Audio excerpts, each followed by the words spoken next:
Well, hello everybody, and welcome, welcome, welcome. As you can tell, I am not in my studio. I am in Dallas, Texas, in a house somewhere in Dallas. I have no idea where I'm at. I'll be sharing this house with none other than the great Tony Merkel. And he will be coming in a little bit later. And whenever he comes in, maybe a little chaotic because I'm sitting in the living room of the house we're sharing, and he'll come in and jump on the show with us, and it's going to be exciting. Sandy will be coming in a little bit later too, remotely from home. She is not with me, but what I need you to do, and I don't normally ask you to do this because it's always a great setup in our studio that we have at our home.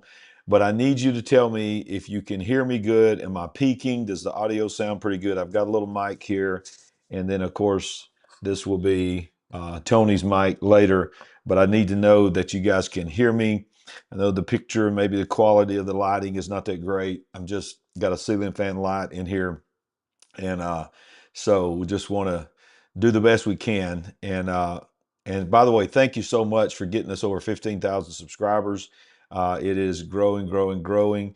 People was asking, where am I at? If you came in late, I'm in Dallas, Texas, at what's called the National Religious Broadcasters Convention. And okay, audio is good. Thank you. So I'll be doing several shows this week, using my portable camera and so forth, and making a lot of interviews. I'm also being interviewed by several different people, just, multiple ones. I don't want to go into all of them, but um, some of the ones that are going to be interviewing me in their booth is Joseph Z, Pastor Troy Brewer, going to be in the Faith TV booth, as well as um, uh, just several other ones that I'm being lined up for. But I'm also really needing to ask for your prayers for favor while I'm here, because I've got a couple of connections regarding my book, possibly making a movie out of my book. If you've ever read my book, then you know it would be, I think, a great movie. So so just be praying for favor, and it doesn't matter to me if it works out or not. I'm just going to trust God. But I got a lot of contacts I'm gonna be making while I'm out here. I'll be out here all week. We'll do our Bible study Wednesday night like normal. Thursday night, by the way, is Stand Deo. Y'all, this show with Stan Dale, we recorded it already. It will be live Thursday night, 7 p.m. Me and Sandy were talking about it, and this is without a doubt the deepest, most incredible show that Stan Dale has ever done on the big picture, and he's done quite a few. The stuff that he talks about is going to blow your mind. That's Thursday night. Of course, we'll do our Wednesday night Bible study. But thank you for getting us over the 15,000 subscribers. Next stop, 25,000. Next stop, 100,000. After that, next stop, a million. Who cares? That's just the numbers, I know. But these numbers represent people. Each one of those subscribers is an actual person. So I'm going to start the show off tonight. A lot of chaos. Like I said, Tony's on his way. He's driving in, and and then Sandy will be joining us a little bit later. It's been a little bit chaotic for her as well. And all this stuff that's been going on with airplanes. I fly a lot, and I love flying. I always have loved flying. But I ain't gonna lie to you, I was a little concerned about. It's been a long time since I was concerned about getting on an airplane, but I was a little concerned about it today. Come on, y'all, with all the stuff that's going on, and lo and behold, we get on the airplane. It was on Southwest, and we are literally sitting there and getting ready to take off. No issues, no delays.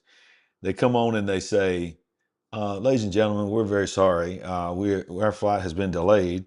We have an issue with the luggage department underneath the plane, and it involves a door called the blowout door.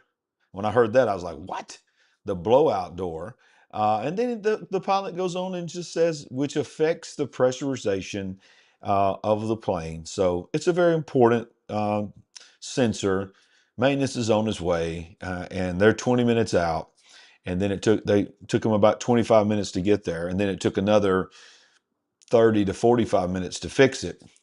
So you can imagine, you're sitting there thinking, okay, this is a door. We've had issues of doors blowing off and windows blowing off. And, it was crazy. And, I just prayed and said, okay, God, it's in your hands. Praise the Lord. All right. So let's get into some news tonight. And like I said, when Sandy comes in, I'll bring her in. And then when Tony gets here, I'll bring him in as well. So as you know, we like to cover current events on Monday night, breaking news. Well, breaking tonight, of course, you may have already seen this on the news. Trump and Emmanuel Macron met today at the White House, and they vowed to work together on Ukraine. French President Emmanuel Macron and Donald Trump sought to smooth over a transatlantic rift on Ukraine Monday, with the U.S. president eyeing a deal to end Russia's invasion within weeks, backed by European peacekeepers. Hosting Macron at the White House on the third anniversary. It's hard to believe it's been 3 years since this war's been going on. The third anniversary of the Russian invasion. Trump also said that he expected Ukraine's Vladimir Zelensky to visit this week or next. That should be interesting, to sign a deal giving Washington access to Kiev's minerals. Isn't it interesting that this was not even suggested before Trump? No one ever dreamed that we would create some kind of deal to get some kind of money guarantee. They were just throwing money away in that last administration. Trump hailed Macron as a very special man as they shared one of their trademark macho handshakes in the Oval Office, with the French president seeking to use his ties with Trump to shore up support for Ukraine. Quote, I think we could end this within weeks if we're smart. If we're not smart, it'll keep going, Trump said. The U.S. president added Russian President Vladimir Putin was ready to accept European troops deployed and guarantors of the deal to end fighting. Macron said that both leaders wanted a solid, long-lasting peace, proclaimed that Europe was ready to step up defense spending, and reiterated that Europe was ready to deploy peacekeepers. But he said he wanted strong U.S. involvement in such a plan. Both Macron and British Prime Minister Keir Starmer, who is visiting the White House on Thursday, have said their countries are ready to contribute peacekeeping troops in Ukraine if there is a deal. Now, uh, isn't it just crazy to you that there was hardly no one ever visiting the White House? It was just the weekends were quiet. There was no kind of deals being made. Nothing was being guaranteed, and all this, and everybody wanted everybody to come to Europe or come. Now they're all coming to the White House. They're all coming to the White House, starting with Netanyahu, all these others. Man, it is crazy the difference. I think most people would admit from one administration to the next. Now, I'm not sitting here trying to bash Joe Biden and Kamala Harris. That's not what I'm trying to do. But I'm just saying it's very, very obvious that there's a new sheriff in town. And we're going to cover a lot of that tonight. But so Macron met with him today, and of course, like you said, they did their macho handshake where both of them's trying to pull each other in to see who's going to be the alpha. But I think we know who the alpha is in that deal there. But they are. It's all about Ukraine. It's all about Ukraine, and he's saying that Zelensky is coming next week, and that they're going to try to ink a deal to guarantee our money. Instead of just throwing money away, we're going to have rights to minerals. And Zelensky's going to agree to that. And they're saying that Vladimir Putin is getting ready as well. All right. I think we're getting close to bringing in the Queen here. If she gives me the thumbs up, then I'm going to know that she is ready. Okay, I think she is ready, y'all. There we go. So, ladies and gentlemen, y'all better welcome in the lady, the woman. There she Hey, is. babe. Hey, how are It's good to you? see you. All right, can you hear me good? Yes, I can hear you very good. Can you hear me? Okay. Okay, yes, I can hear you and I can see Great. you, and you look beautiful as Great. usual. Y'all come Well, on, thank you. I don't have my clap machine, so y'all gonna have to give it up Oh, for put some clapping emojis or something and I bring in can't Sandy. see any chat, so I don't know if you're Yeah. able to see chat on your Yeah, side, I can but see the chat. Yeah, you won't be able great. to see in this situation. Sorry Right. about that. Well, I want to say hi to everyone, and it's great to be here with you. I'll miss not seeing you guys chat in chat, but how's your room? Well, it's a house, and It's a house. it's a Okay. pretty good house. Yeah. I Yeah. literally got in here today, and I have not. I put my stuff in the bedroom, and I have been in here working all day, so I haven't even had a chance to do anything. So I here feel we you. are, It's been a wide open day for me as well. We had and great ladies' lunch at church, though. I'm super excited about that. that's awesome. And I Mhm. just realized that I just messed up Tony's camera. So hold up just a sec till Oh, I get him situated. okay. Uh, all right, All right. so can I guess all right. it's pretty warm out there too. It was Yeah, it is. extremely warm here.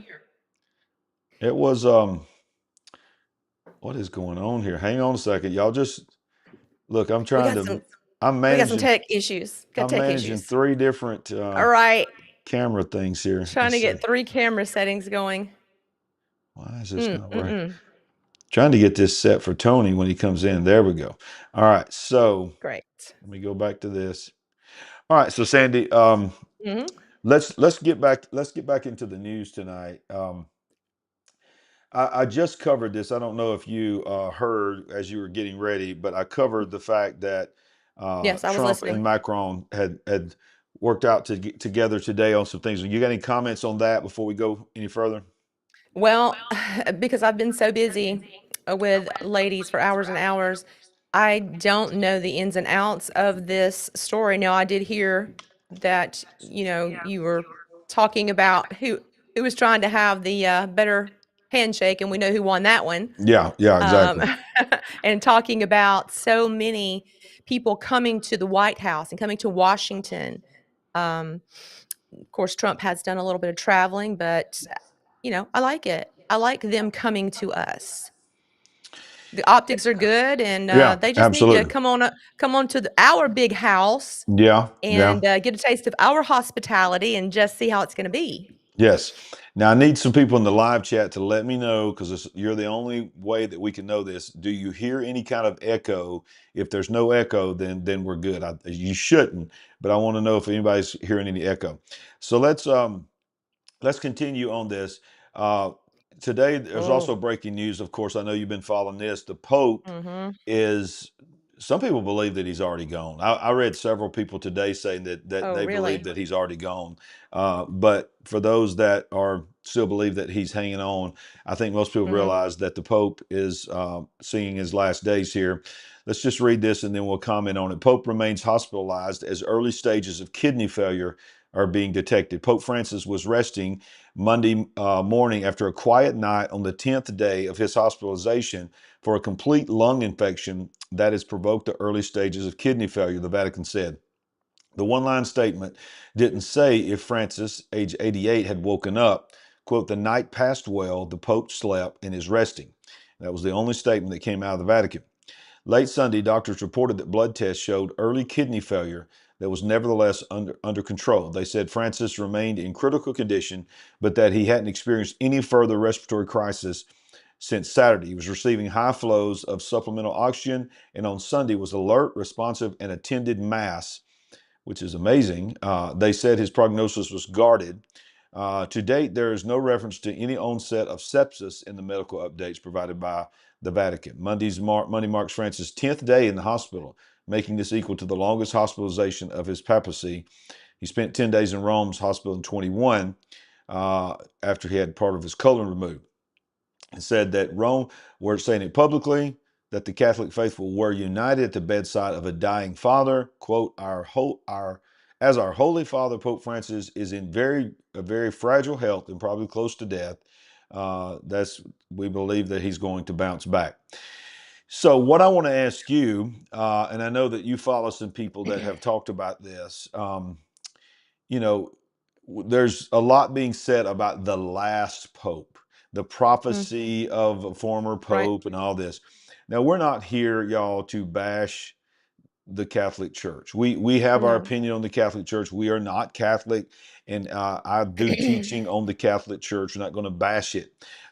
We don't necessarily agree with a lot of things doctrinally and a Right. lot of things that they do. But what have you heard about the significance of the quote last pope? Anything that you have any comments on your Well, feelings about the pope? before we talk about, and by the way, I'm done with these. Anyone who wants to give a donation tonight, it will go directly to buying me new ears. What's wrong with your ears? I thought they were I okay. hate these. One of the reasons I'm late getting in here is this the second week in a row that they fell apart, and it took me forever to get them back together, and they don't want to stay on my ear, and I'm done.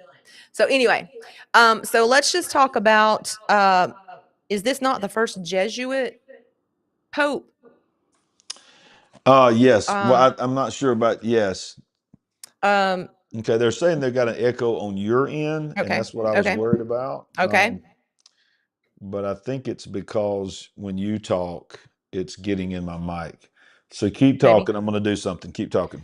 So this pope, I don't know if you want to use the word controversial. I can hear some of that echoing now, but this was a radical time with this pope. Look at all that has happened. Look at all of the I think controversial and radical are befitting words of the statements that he made and the thoughts and ideas that he put out there. It was hard to watch at times. But what I'm hearing is, yes, I haven't heard that he's already passed away, but that he will soon. And I'm hearing Peter the Roman, Peter the Roman. So I don't know if anybody out there that's what they're hearing. You know, more than likely it won't be long if he has not already passed that he will. So All right. So I think that may have fixed the echo. So let me know hope now. so. I put my ears Good. in here. Okay. I think that may have, okay. Yeah. So I think that might have fixed the echo. So sorry Great. about that. That's just the way it is. And now that's going to give us a problem when Tony gets here because he's not going to be able to Yeah. hear you. So Okay. we'll figure that out. Hey, Well, I need to go we're ahead. making it up on the fly. If I need to step out, when No, he no, no, gets no, here, whatever we need to do to accommodate that. But no, no. so back to the Pope. Yeah. Yeah, Peter the Great. I mean, not Peter the Great. Peter the Roman is and the guy that's uh, supposedly the number one successor is his literal name is Peter, and he Hmm. is from Rome.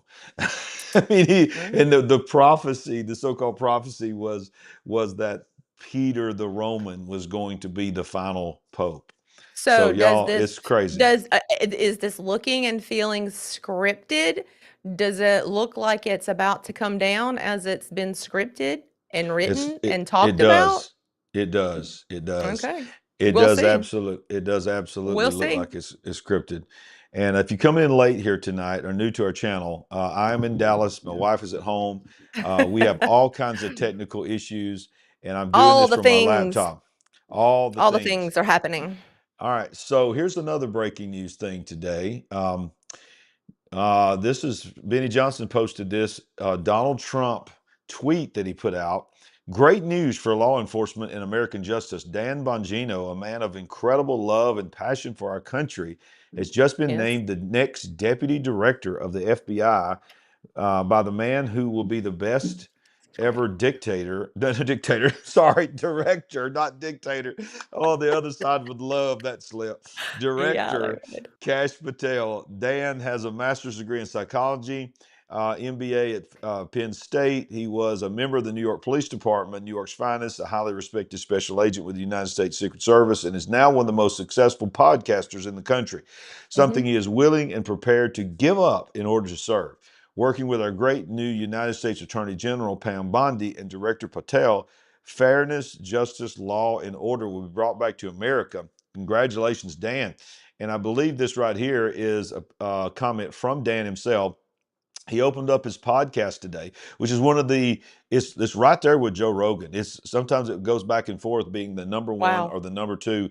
I mean, millions and millions of people listen to him. Did you say he And was former Secret Service as well? oh yeah, he was Barack Obama's Secret Service. Mhm. He protected him, Right. and that's what brought him to fame. Is that when he got out, he started this podcast and he Right. exposed a lot of things that he had seen. So let's listen a little bit to the opening of his show today, telling everybody basically I'm giving up this, and I'm gonna make a comment on what I heard on the plane today about what this really means. And kind of broke down a bit because it was, this is now real. So President, Attorney General Bondi, and now Director, gosh, that sounds good to say, FBI Director Akash Patel offered this role, a role I expressed an interest in. And ladies and gentlemen, Got emotional. told you, you see, it's hard for me. Yeah. I'm going to Humility. accept the role proudly as the Deputy Director, the number 2 spot at the Federal Bureau of Investigation. Wow. Honored to Wow. do it. That's Wow. beautiful. I love it. Folks, it's a lot to walk away from. I will tell you everything what happened within reason. And then I got a show to do, and I'm going to tell you what's going to happen with the show. So it's going to be a pretty wild ride today. Man, do we have a lot to talk about. Man, he was emotional. By the way, thank you, Edmund and Vic, for both of those super chats. I appreciate Thank you. that I so can much. get new ears.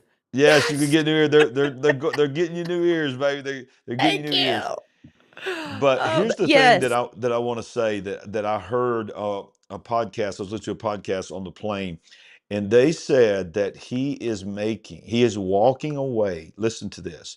Oh boy, here we go. Minimum $25 to $30 million a year is what he is making. Shut your mouth. Oh my goodness. So he's walking away from that. Now I don't know what he said of if somebody's going to fill in, keep his podcast going. But y'all, these are the kind of patriots that the country needs that are saying, you know what, I'm going to lose a lot of money. I may lose my podcast when it's all said and done. I'm going to lose my momentum. Who knows if I'm going to have a podcast to come back to. I got one of the number 1 or number 2 podcasts in the world. Got lightning in a bottle right here, but I'm going to I'm going to step away. To serve my country. Beautiful. To serve my country. And then you put Bondi, you put Kash Patel, and you put Dan Bongino together. These are all 3 guys that became famous by calling out the deep state on podcasts and in different types of things. So y'all, this is why they're scared to death. They're scared to death. That's why we're showing this, calling this show the age of full disclosure. Because if they're, and look, can we, let's just be honest. We know everything's not going to come out. They're not ever going to tell everything. And we don't trust either side fully. But if there's ever been, would you not agree, I want to be Sandy? I want to be very clear on that point. I am excited about what I'm seeing. I appreciate it. It looks like things are shaping up and coming our way and getting straightened out. It looks like a return to common sense and stopping the stupid. But I still do not trust fully. Absolutely. I don't need it. This party, this president and his cabinet who are in, I will not fully trust them. But yes, I will get excited. I will get excited about what appears to be good things and common sense. And I think what we're saying too is we'll never be fully trusting of any administration because it's government.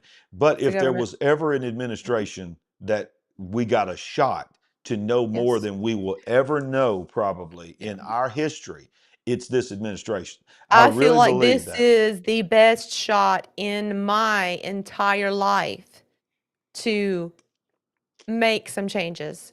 I'm skeptical. I'm not fully trusting, but look at what's in already my been done. entire life, right. But at the same time, I'm seeing these things.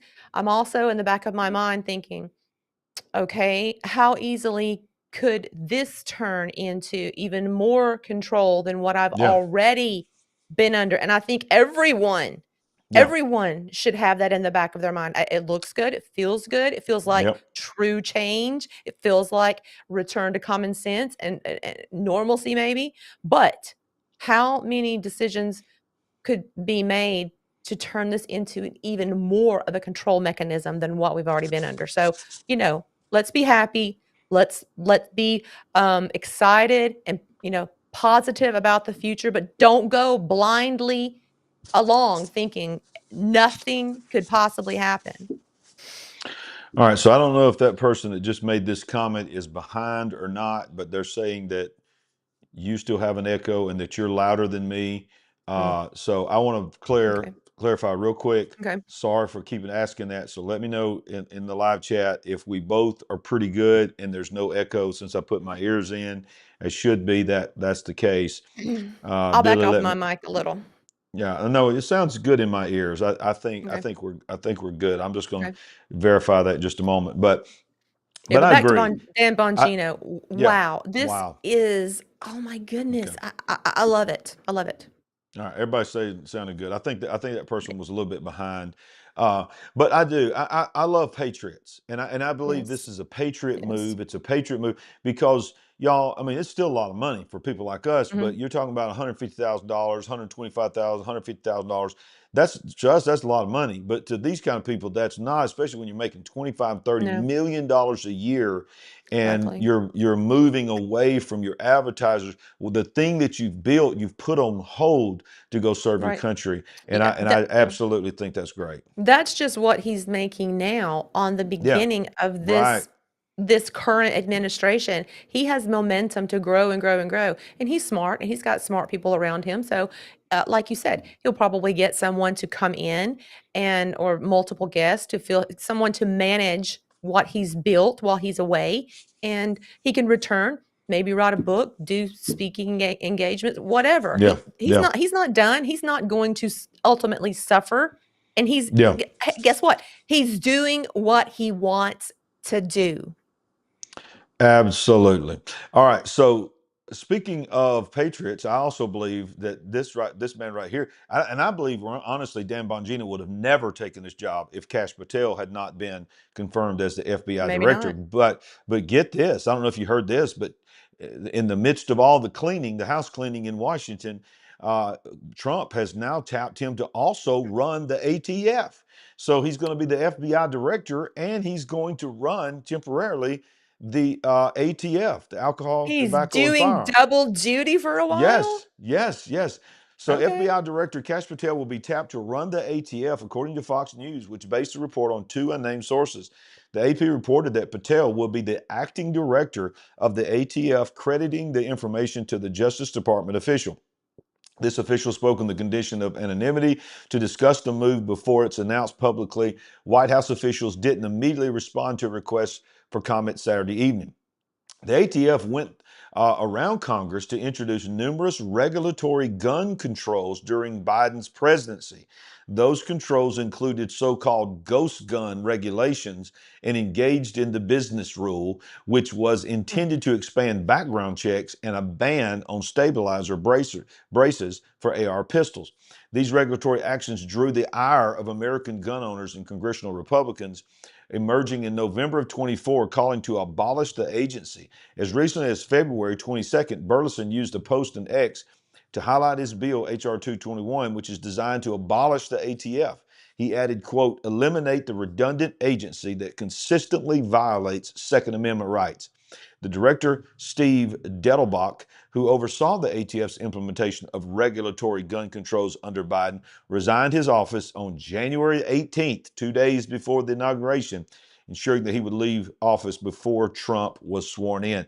So, hey, look at here. This man right here is the Mm-hmm. most feared man in Washington because the one agency that they do not want to be inspected is the FBI, and he Right. has made it very clear on Joe Rogan and several other podcasts. He was like, you know, if I'm ever, and it just hypothetically, if I was to ever become the FBI director, I would abolish the FBI's building, shut the building down, and turn it into a museum.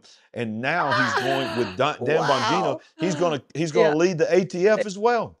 exactly. Oh my goodness. Can you imagine the sleepless nights and the and drunken hangovers this crowd is having because Oh of the God. torture and torment that they are going through? Yeah. I Oh love it. yeah. You remember when Trump I think he might have actually said this when he was running against Biden, but he was just talking about, we're going to win, we're going to win, we're going to win so much. It was such a laugh line. He goes, you're going to say, stop the winning. It's I too know. much winning, too I much know. winning. I can't handle the winning.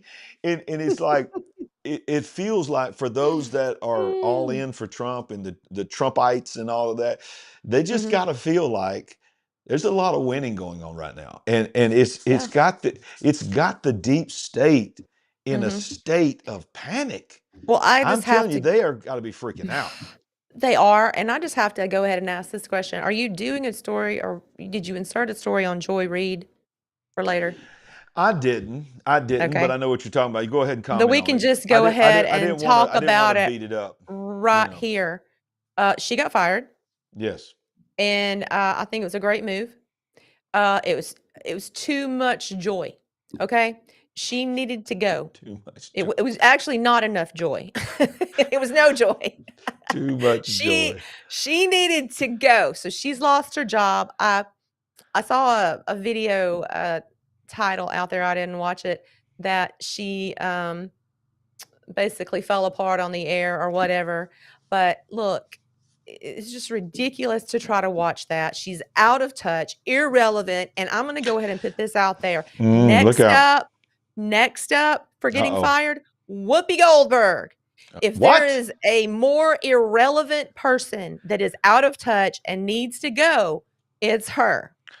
Look, I'm So, not there to calm her mhm, down. I can usually mhm. tap her on the leg and say, "Reel it in, Sandy. Reel it in. I Okay. can't control you tonight. Okay. I Look, don't, I don't know how. I don't know what's going to happen."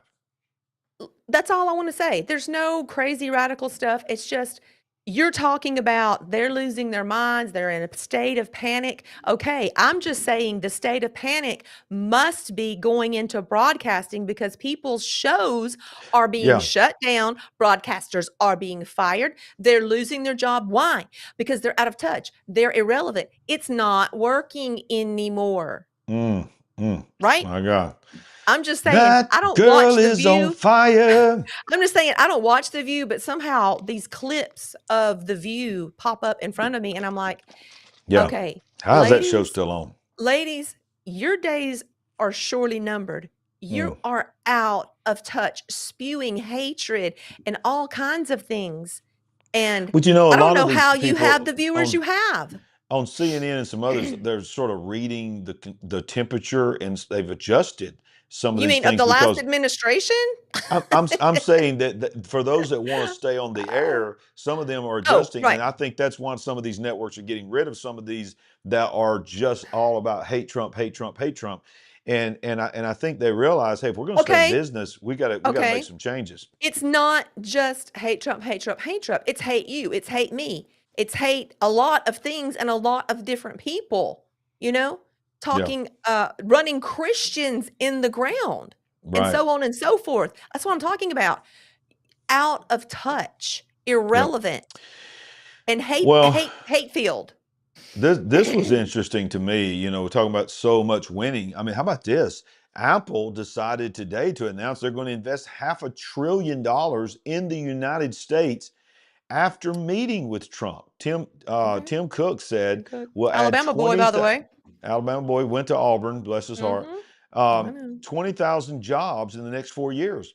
Apple is betting on a Good. continued strength of the U.S. economy under Donald Trump following a meeting with Trump.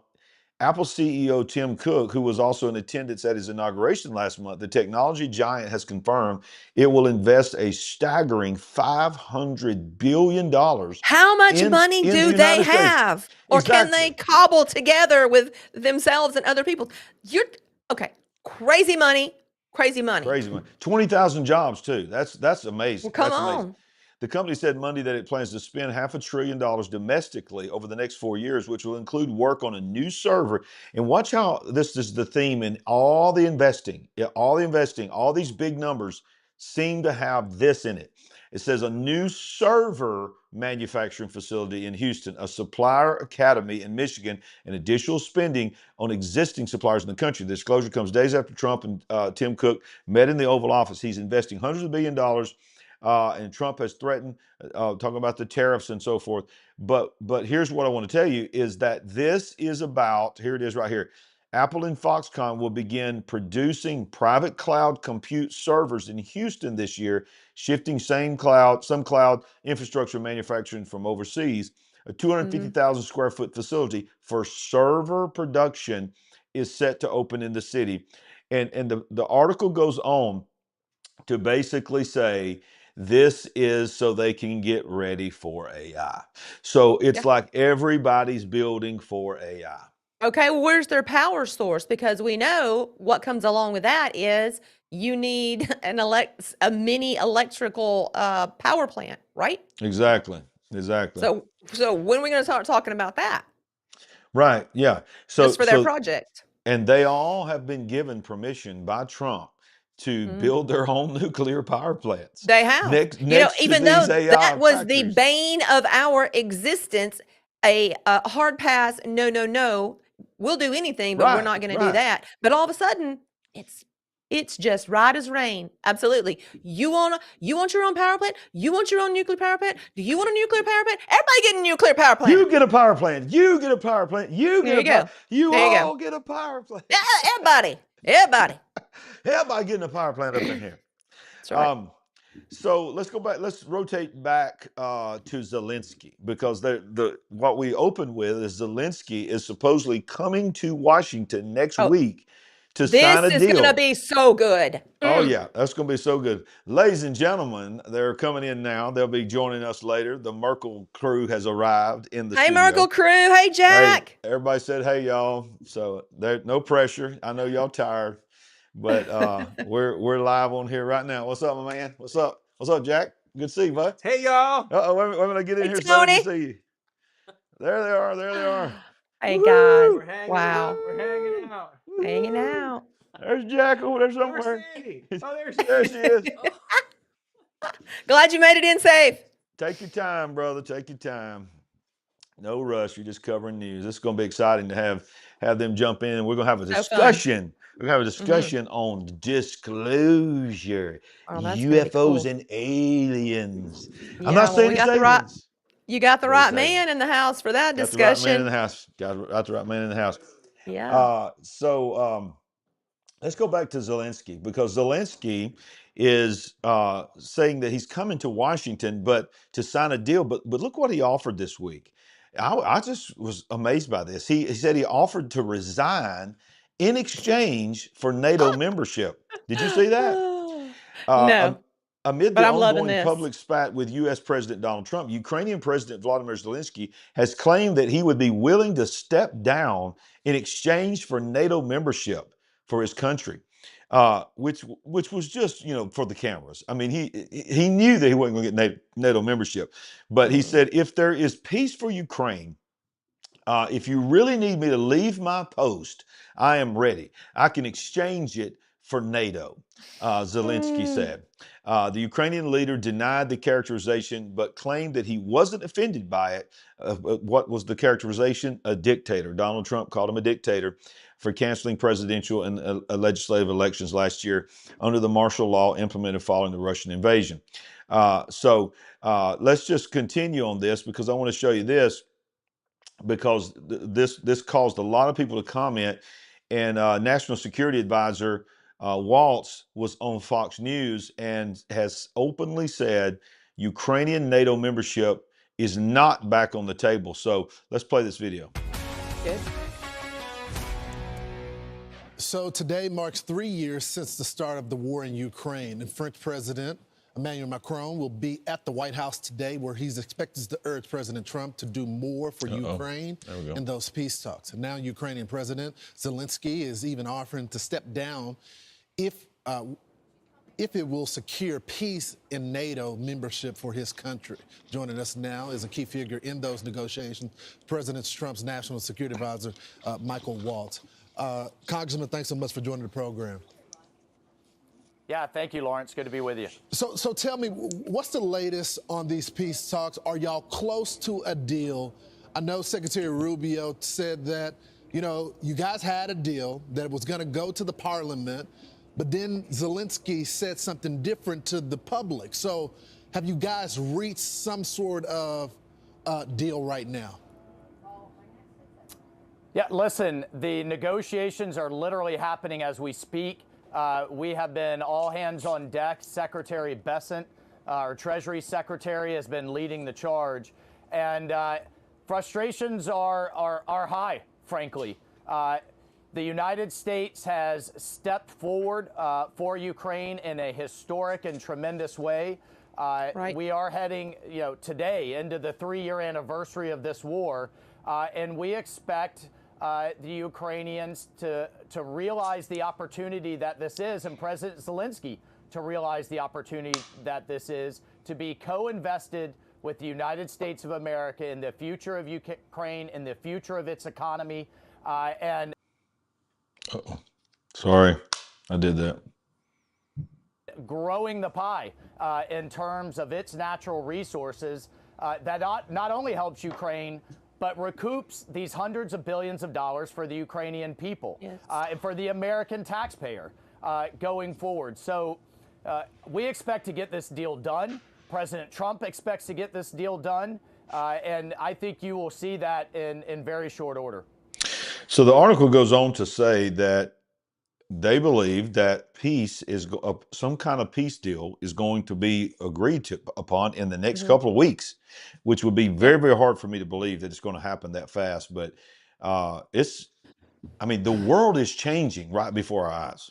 So contingent upon that, President Trump is determined we will be paid back Right. in natural resources. Like, okay, we're going to have the ships down at the dock. So you go ahead Yeah. and get those loading vehicles ready to bring it on down and fill them up. So how much a part of the peace deal is our repayment in raw materials and natural resources? Yeah. Well, that's supposedly what he's Because coming to it's sign a peace deal on. between these other two countries, but at the Yeah. same time, we're going to be paid back for what we did. Exactly. So this also came out from the Hungarian prime minister, who's part of these negotiations as well. He says that instead of being admitted into NATO, Kiev will remain a partition between the bloc and Russia. Ukraine will not be granted NATO membership, but rather will serve as a buffer between the U.S.-led military bloc and Russia. Once the conflict with Moscow is over, Hungarian Prime Minister Viktor Orban has predicted this will happen. Since the escalation of the Ukrainian conflict in February of 22, Budapest has consistently criticized the EU's weapons deliveries to Ukraine. The Hungarian government has long advocated engaging Moscow in dialogue instead, delivering his annual State of the Nation address in Budapest on Saturday. The Prime Minister said the conflict is on its way until its end, bringing the territory called Ukraine, which until then was a buffer zone, a buffer state between NATO and Russia, under native control. So I don't think they like that, but because they want to be in NATO, but what all these people are saying, they're not coming in NATO. This is going to be a buffer. It's going to be like a militarized United Nations ran something, and that is not what they want, and I don't think they're going to get what they want. But it's an interesting concept. There's a new sheriff in town. Yeah, I'd like to see how that's going to work. They're not going to let this die. They're going to continue trying to, be a part of it. So I guess we see how this buffer zone actually pans out soon, hopefully. Yeah. So it won't be long. We'll be bringing in Tony Merkel in when he's ready. But we're going to just is he having a little snacky? the people are wanting to know: are you getting a snack now? Or are you getting a snack? Relaxing? Okay. All right. Look, I want you to know that I have cleaned this off, but you need to put this in your ear. It is clean. I put a clean earpiece in here for you to be able to hear. It's for your left ear. Trust but verify, Tony. Trust but verify. I can hear. All right. So, ladies and gentlemen, let me bring in. This is your mic, and I'm going to see if I've got this set up right. Look at there. Boom. There he Hello. is. There he is. Now it is pretty sensitive, so you don't have to talk real loud. The but man, the myth, can the legend. can you hear him good, Sandy? Yes, I can. Okay, all right. And Yes, you I can can. hear me and her? Oh yeah. Okay, good deal. So, all right, so let's just have a discussion here. And we typically, you've watched our show, we cover news and all that. So the title of tonight's show, Tony, was The Age or the Season of Full Disclosure. And one of the reasons that we said that was because we don't fully trust any administration, but we feel like if there's ever administration that is getting ready for disclosure to tell us the secrets of what's going on in the world, it's this one. Let me ask So- Tony a question. Okay, all A right. straight up question.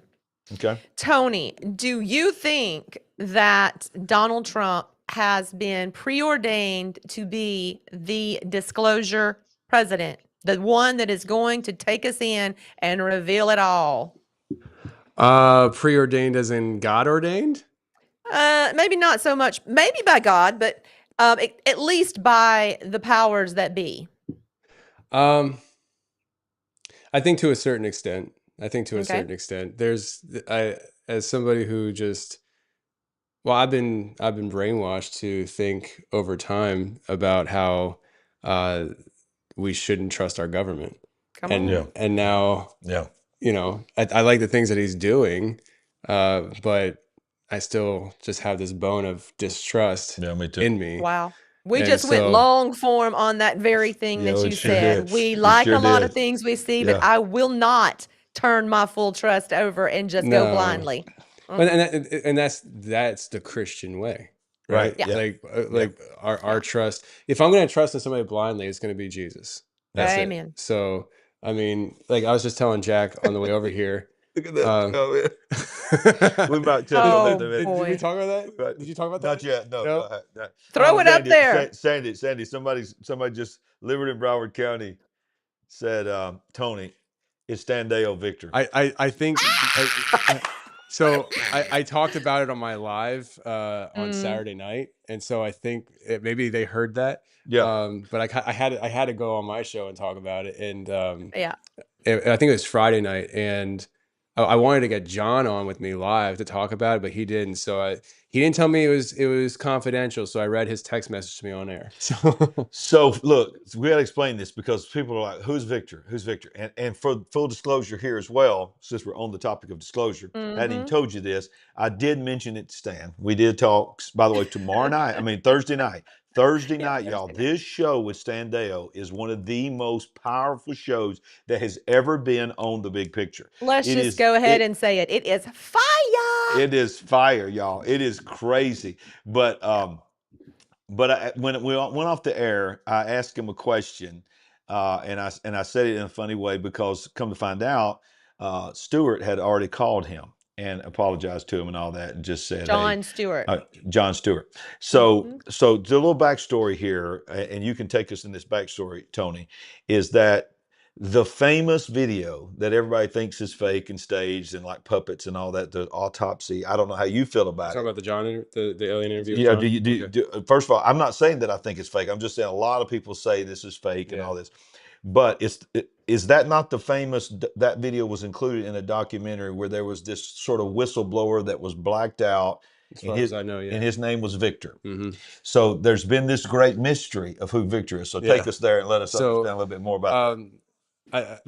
It all started in 1985 when this dumb guy Tony was born.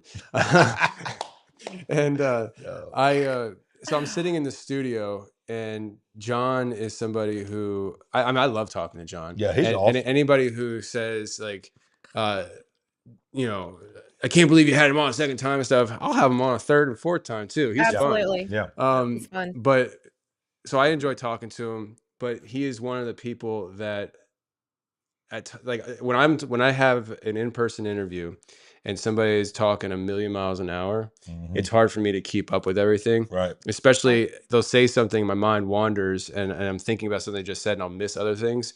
And so when he was sitting there and getting ready for the big reveal of Victor, he's breaking it all down, and he goes, and Victor is none other than, and what I heard was Stan Dale, Dale.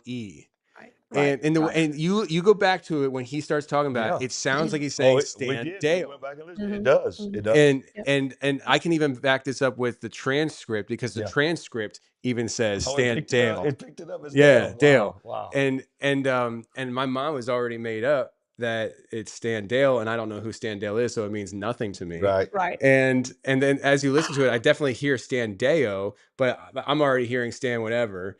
And if I would have caught Stan Deo, I've been like, whoa. Right. The Stan Deo, like you know what I mean? The Stan I'm like, Right. hold on. But basically, did you post that online, Ben? Okay.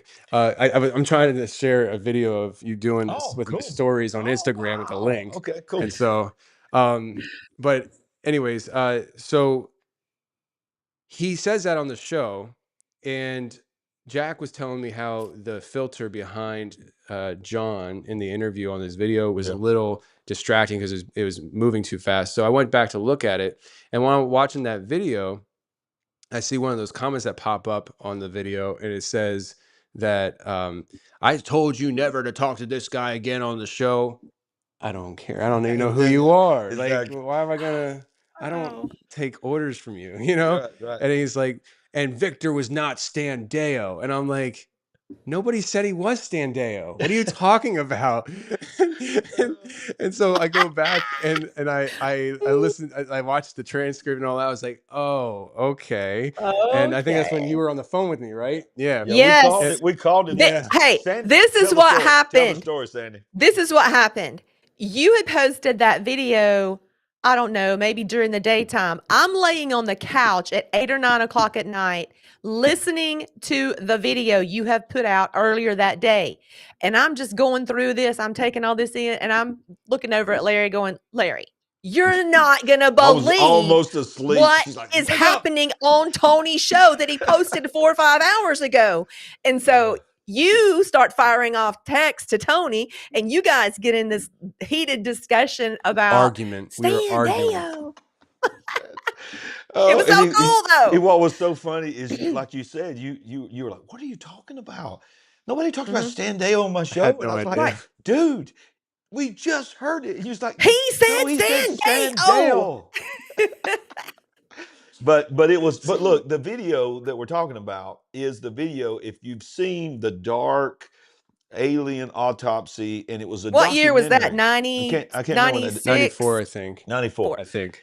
So there's, you know how they do, because a lot of people may not be familiar with what we're talking about. So, and y'all are like, what are y'all talking about? But this guy is sort of shadowed out, voice changed, and he's talking about that he was at, believe, Area 51 or So from what I understand, and this is Jack produced the show, and so he related to me because obviously I can't even remember Stan Deo was mentioned on the show. Yeah. From what I understand, Victor was the guy who received the tape that was leaked to leak it to the media.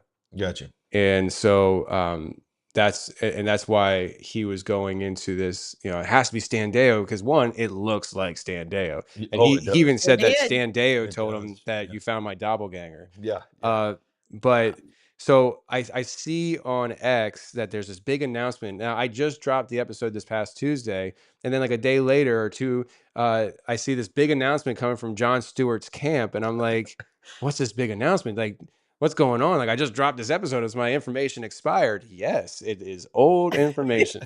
and I'm telling you, like John doesn't just talk fast; he moves fast. Yeah. And so I texted him and I said, John, what's going on? And he said, hang on, I'll text you everything. And this is what he said to me. He said, so when I did the Limitless podcast, Matt Beals said, well, you should probably confirm Victor's picture with the CEO of the Rocket Pictures to make sure you've got the right guy, no matter what anyone says. So I showed the director Victor's photo, Stan Deo's photo, and he said, no, it's not Stan Deo. And I told you his first name was Stanton, not Stan. That was not code for, that was not a code for you. And it's funny because even during the interview, he's like, he said the director said it was Stanton, and obviously he said the director said his name was Stanton, not Stan. And he's like, obviously that's code. It's Stan. You would think so. I mean, what are the chances of it not being Stan, but it being a guy named Stan? Yeah. And so he says, I told you his first name is Stan, not Stan. That wasn't a code for you. I was telling you the truth. His first name is Stanton. So after negotiations, this is the email I got from the director, finally naming the real Victor. And here is the email I got from the insider who has big picture. Area 51 control entry log. We finally found our man. So Victor, full name, Stanton John Willett. Social security info. We'll skip that. This is based on my nearly 30-year-old notes. I was briefly shown his card, but was not allowed to Xerox it. This was what I scribbled down in a somewhat hectic meeting. I can tell you 2 cities where he lived for sure, or I can't tell you 2 cities where he lived for sure, only where we flew him in from in 96 and met and picked him up in 2008. In 96, they flew him in with the Phoenix Airport. And in 2008, Rancho Cucamonga. I don't know. I've never heard of it, but sound like that Chupacabra. Yeah. And then here's another thing. I guess the director emailed. He said, John, there were 2, believe it or not, persons named John Willett or named Willett who worked at Groom Lake. There was Stanton Willett, and then a guy.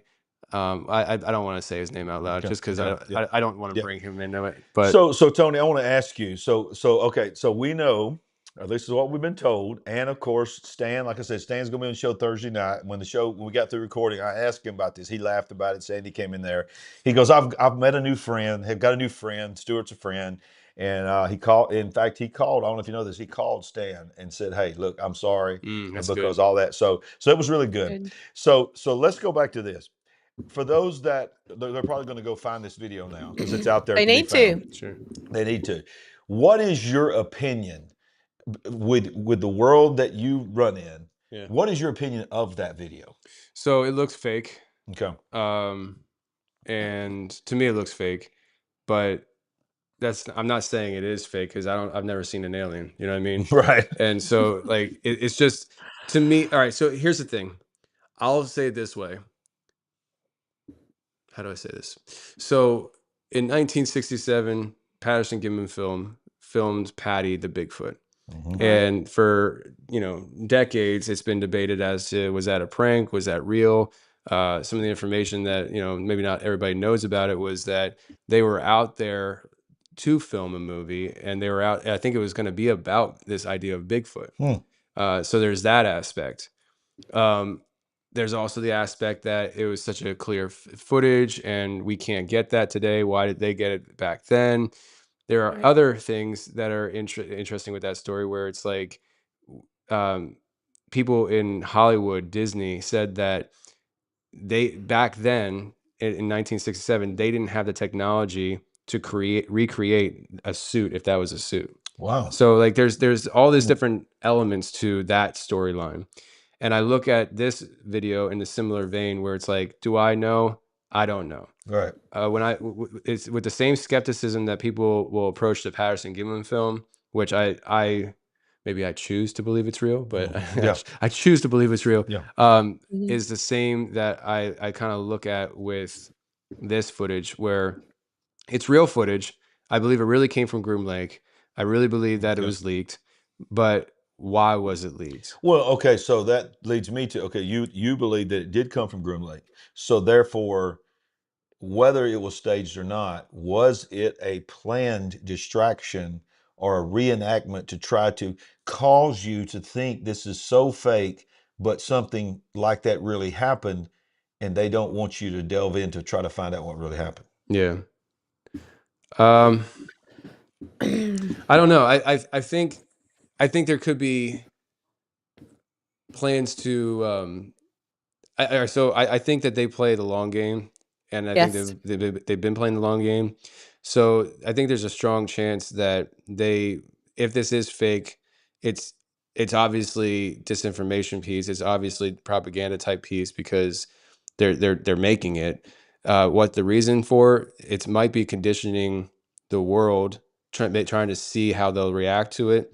In a similar vein, where I think that, in my opinion, and I'm not saying this is fact, but I kind of feel like these pilots that we're seeing UFOs flying around their jets and stuff, I do believe that there's a chance that it was reverse engineered technology, and they were flying it around our own military planes to see how their unsuspecting pilots would react to this technology, because that's a case study then that you can then take into the battlefield and know that if I implement the same type of technology against my enemies, we'll have a general understanding how they'll react to it as well, because we've already tested it on our pilots. Wow.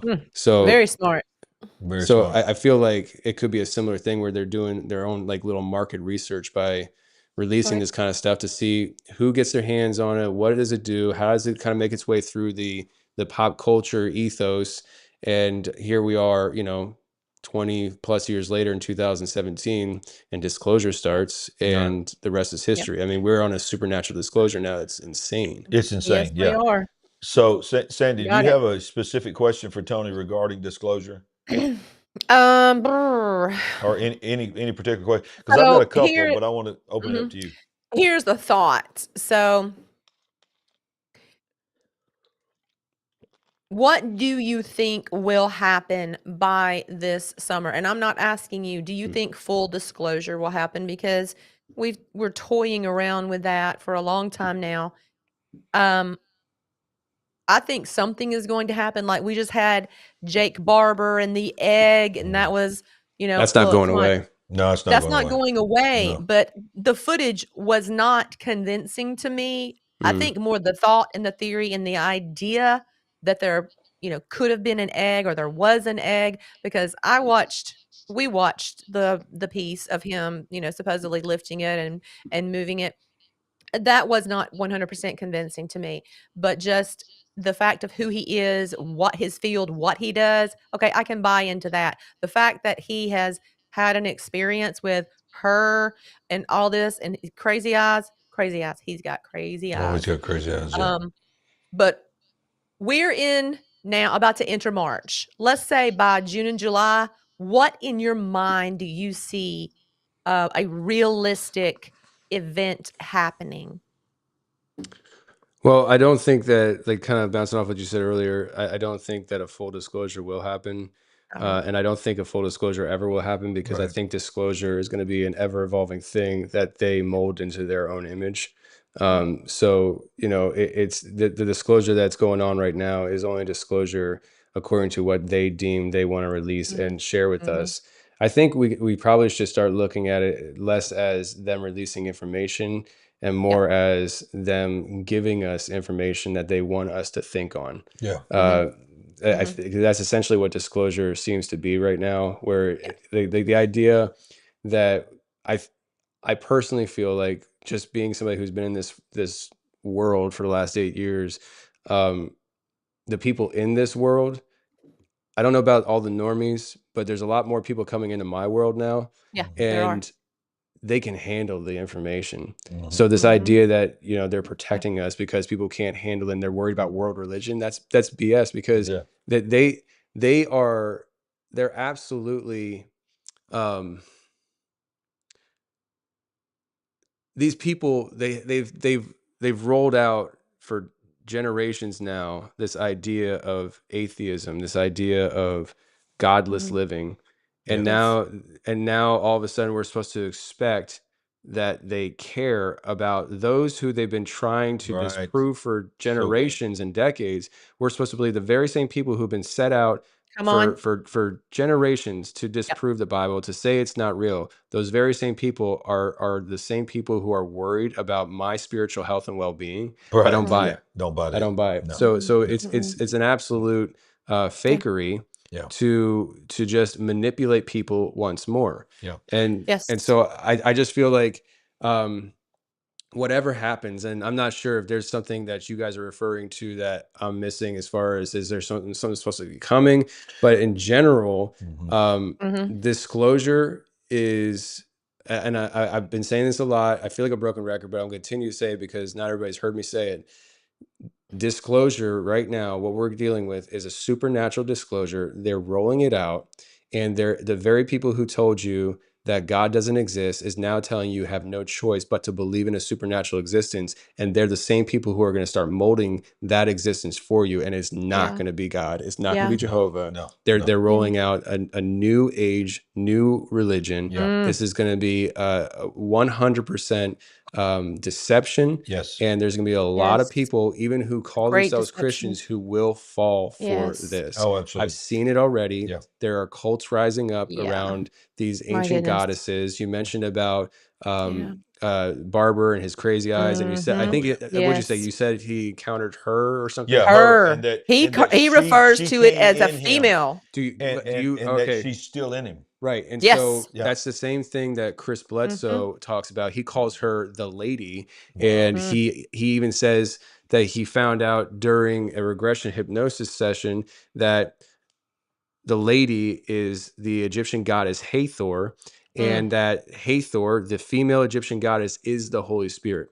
Whoa. People, Whoa. yeah. So that's what I'm saying. Like that, like and the way. Does and he make other references to this whole thought of the divine feminine goddess? Yeah, type he's all the about time? it. He's all about it. Yeah. And Yeah. so like this is the new religion, and they're rolling it out. Yeah. And I think Chris Bledsoe and some people like him have had very real experiences, and they have been for years now. It's been taken advantage of and manipulated into thinking a certain way about things. And unfortunately, for people like Chris Bledsoe, from what I understand, I've read his book.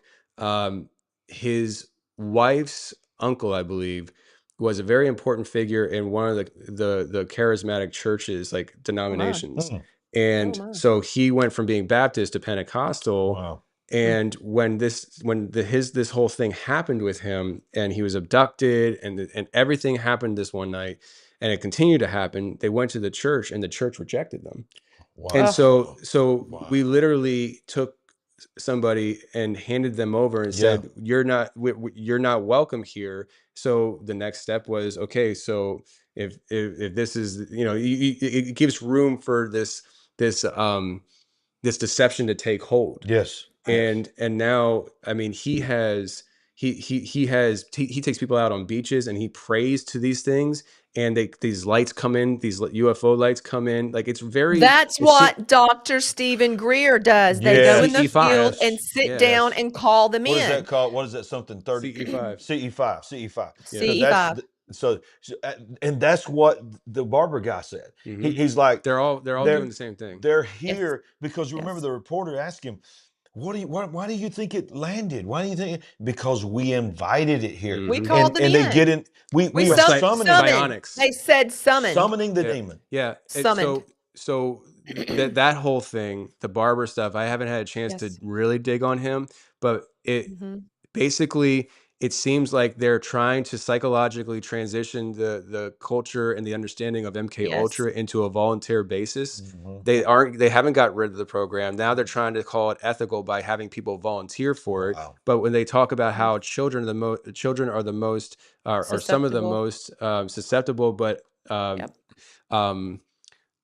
accurate's the wrong word, but open. I mean, like they're candidate. They're great candidates because they believe anything. So they're going to start taking. But they're also using technology, some type of sonar for those who have a harder time getting there.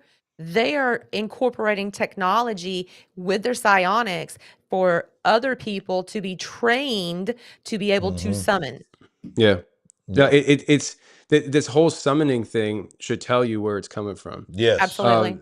And with these children, they're going to call it volunteer, but they're going to use the same. They're going to try at least to try using the same grounds as allowing children to choose their sex, as allowing children to be volunteering themselves into programs to be manipulated on. Yep. I really believe that. That's amazing. And so it's really interesting times along the disclosure front. And then you pair that with artificial intelligence and the advancements that are coming from artificial intelligence. And and we're talking about macro leaps. It is anybody listening right now has to understand that your life in the next 5 years is going to change Will dramatically. not look the same.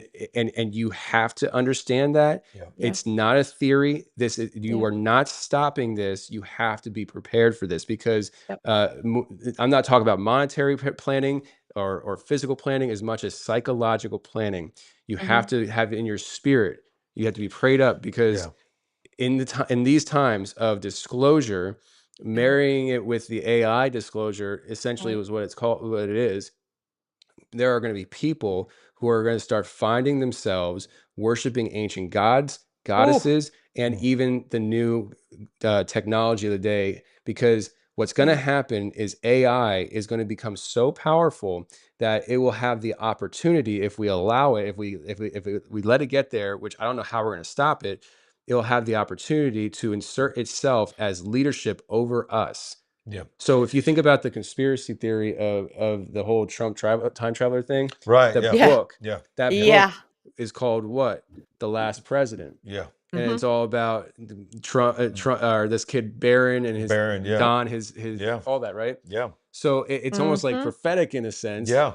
but It's weird. but it's like, how is it possible that, if you wanted to go down that route, Trump being the last president, how is that possible? Well, I don't think it's because he's going to insert himself as king. I don't think that's going to happen. But what if AI in the next 4 years of his presidency gets so powerful that it becomes, it basically manipulates the culture, society, to think it's a good idea to insert the all-powerful AI as the ultimate leader?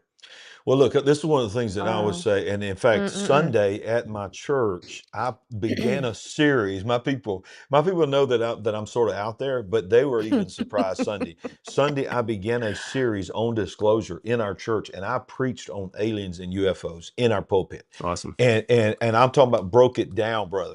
And one of the things that I told our church is, you got to understand something about the devil. The devil is a master at the long game. Right. What is happening now that Right. seems so rapid, it has been being planned for thousands of Yes. years. It began in the garden. I'm gonna blow y'all's mind here. Do you know what the very first actual seedbed of sin was? It really wasn't disobedience. It wasn't rebellion. It was transgender. And so the reality is this. So the Bible, and ladies, don't get mad at me, but the Bible calls the woman the lesser or the weaker vessel, and the man is supposed to lead. The famous story in the garden, and this is where it started, and this is where it's going to end up, is that the enemy had somehow, over time in the long game, had convinced the man and the woman to change genders. And that's why the woman was talking to the snake and not the man. And he was having a conversation, the snake was, an authoritative conversation with the woman, and the man was standing behind the woman. They had changed genders.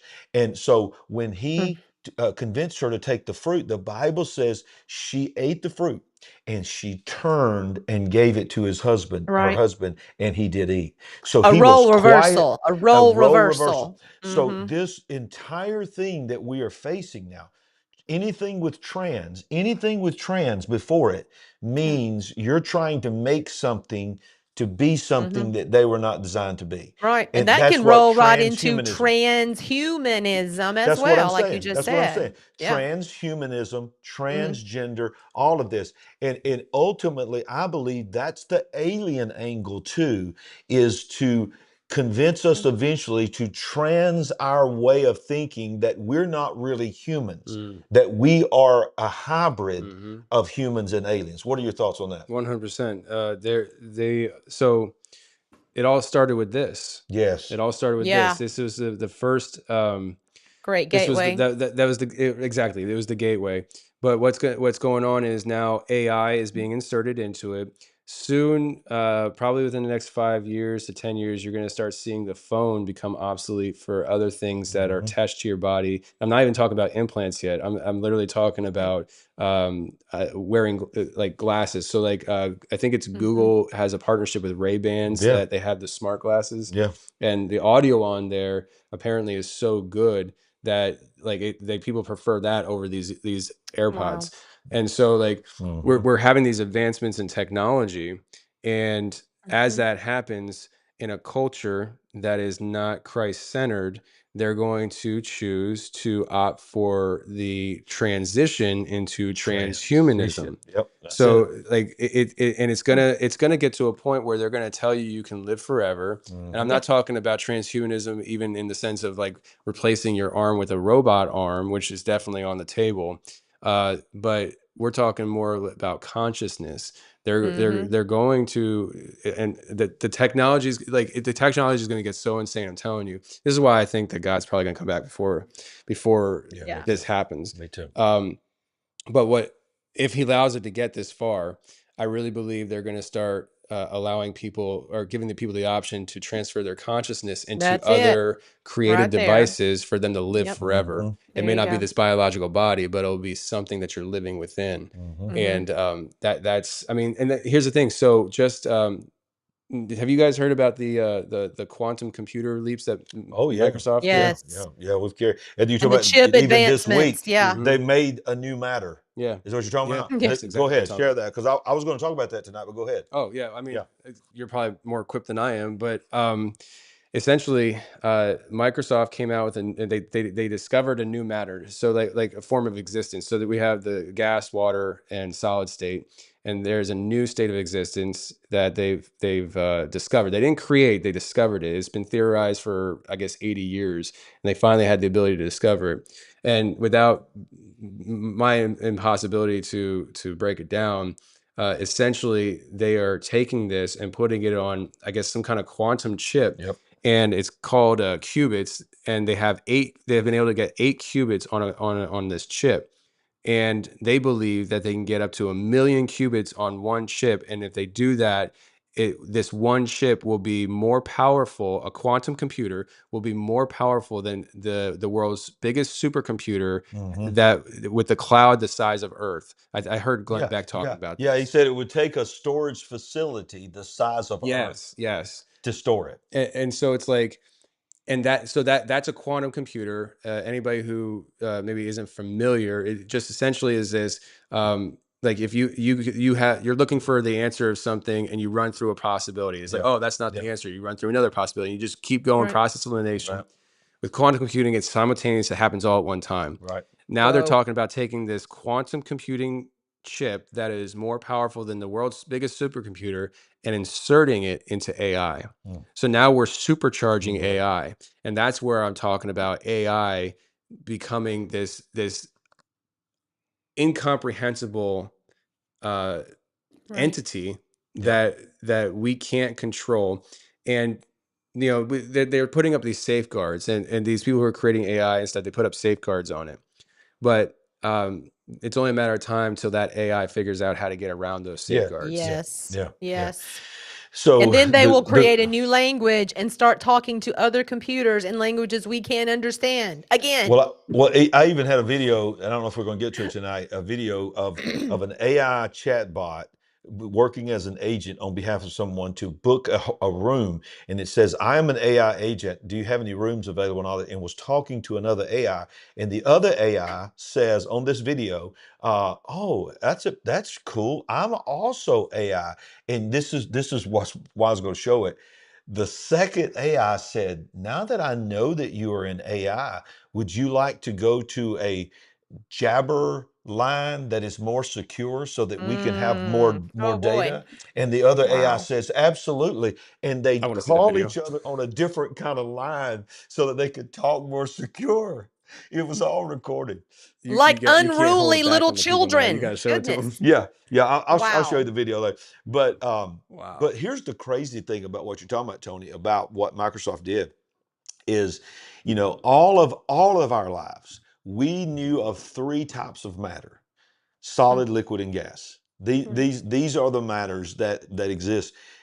Microsoft says, because of what you just described, and I don't obviously understand how this is going to happen, but the inserting into AI and the chip itself is going to create a moldable, some type of substance that Microsoft openly says we have created the 4th type of matter. That's wild. I mean, solid, liquid, and gas, and then this, Mm-hmm. whatever this is. And you think about, when you start thinking biblically, you start thinking about the mark of the beast, you start thinking about the image of the beast, and you start thinking about this image that was created, that was caused to speak. Well, nowadays, because people are so tuned into AI and all this, that image of the beast is going to have to be so realistic. Yeah. Could it be that the skin and the body for the robots and the AI, that's what Microsoft is beginning to develop, Yeah. some type of Oh substance boy. that is Oh going to boy. be able to be the skin that's undetectable. So you're talking like so it's funny you say that, because I've never saw the movie, but and I'm not even familiar with the comic, but the idea of venom. Yeah. And Yeah. Yes. isn't that a substance that It actually is. takes over the guy and Yeah. molds to his Sure body? Yes. does. Sure does. So Absolutely. it's kind of like that, right? goo. It Yeah. looks like black goo, like a Yeah. living substance, a sentient substance. Yeah. Wow. Crazy. So they're literally, it's so, I mean, it's not funny, but it's interesting. Mm. They're creating, if that's true, they would be creating some kind of physical Yes. suit Yeah. to house Right. an entity, Right. AI. And that's the same thing that they talk, like L.A. Marzulli will talk Yeah, about. that's what I was about to go. And Yeah. I talk about it a lot Yeah. too. Yeah. The idea that that fallen angels, these Yeah. beings, these entities Mhm. in these other realms are literally creating what my friend Joel refers to as meat sacks to house Yes. Nephilim spirits in. Yeah. Right. Yes. And take it all the way back to the disclosure. Here we go. The idea is that these biological suits look a whole lot like the grays that we have today. Right. Okay. So while okay, go you're ahead. there, is that what an Eben is? An extraterrestrial biological entity? Is that what an Eben is? A gray meat suit that is inhabited? Maybe. Because I don't know. I mean, I hear this term Eben. I'm like, okay, I hear what you're saying, I have to but look what it does up that because I really don't even know what mean? that is. And Well- I have another question for you. Was it you recently who had a guest on your show, because I can't remember who the host was, talking about It feels good as my removing, show. sucking the consciousness out Yeah. of a person and putting it where? I don't know. And I had to come apart with Larry. I'm like, okay, I don't care. I'm good. I'm not good, but I can process anything. But when I hear this theory I know. that you can take someone's consciousness out of their body and move it, that you even have the ability, I'm sorry, I melt down at that point because I cannot even deal with that. So was it you? No, it was definitely me on several episodes. On several episodes. This Okay, wasn't well, a- this was not I a need you to hold one-off. my hand and walk me down what was said, because I couldn't even process it. So, all right, the idea was first introduced to me. I can't remember the episode title or number, but the guest was Fringe. Everybody can look her up on X, Fringe, and she is a lifelong experiencer of this stuff. And in 2020, she was she left not the military, the police force. Her and her husband, former law officers. And when everything was shut down, she decided to start dream journaling these crazy dreams that she thought she was having. And through a process of elimination, she realized that these weren't just dreams. These are things that are actually happening to her. And so she started recalling and journaling these events.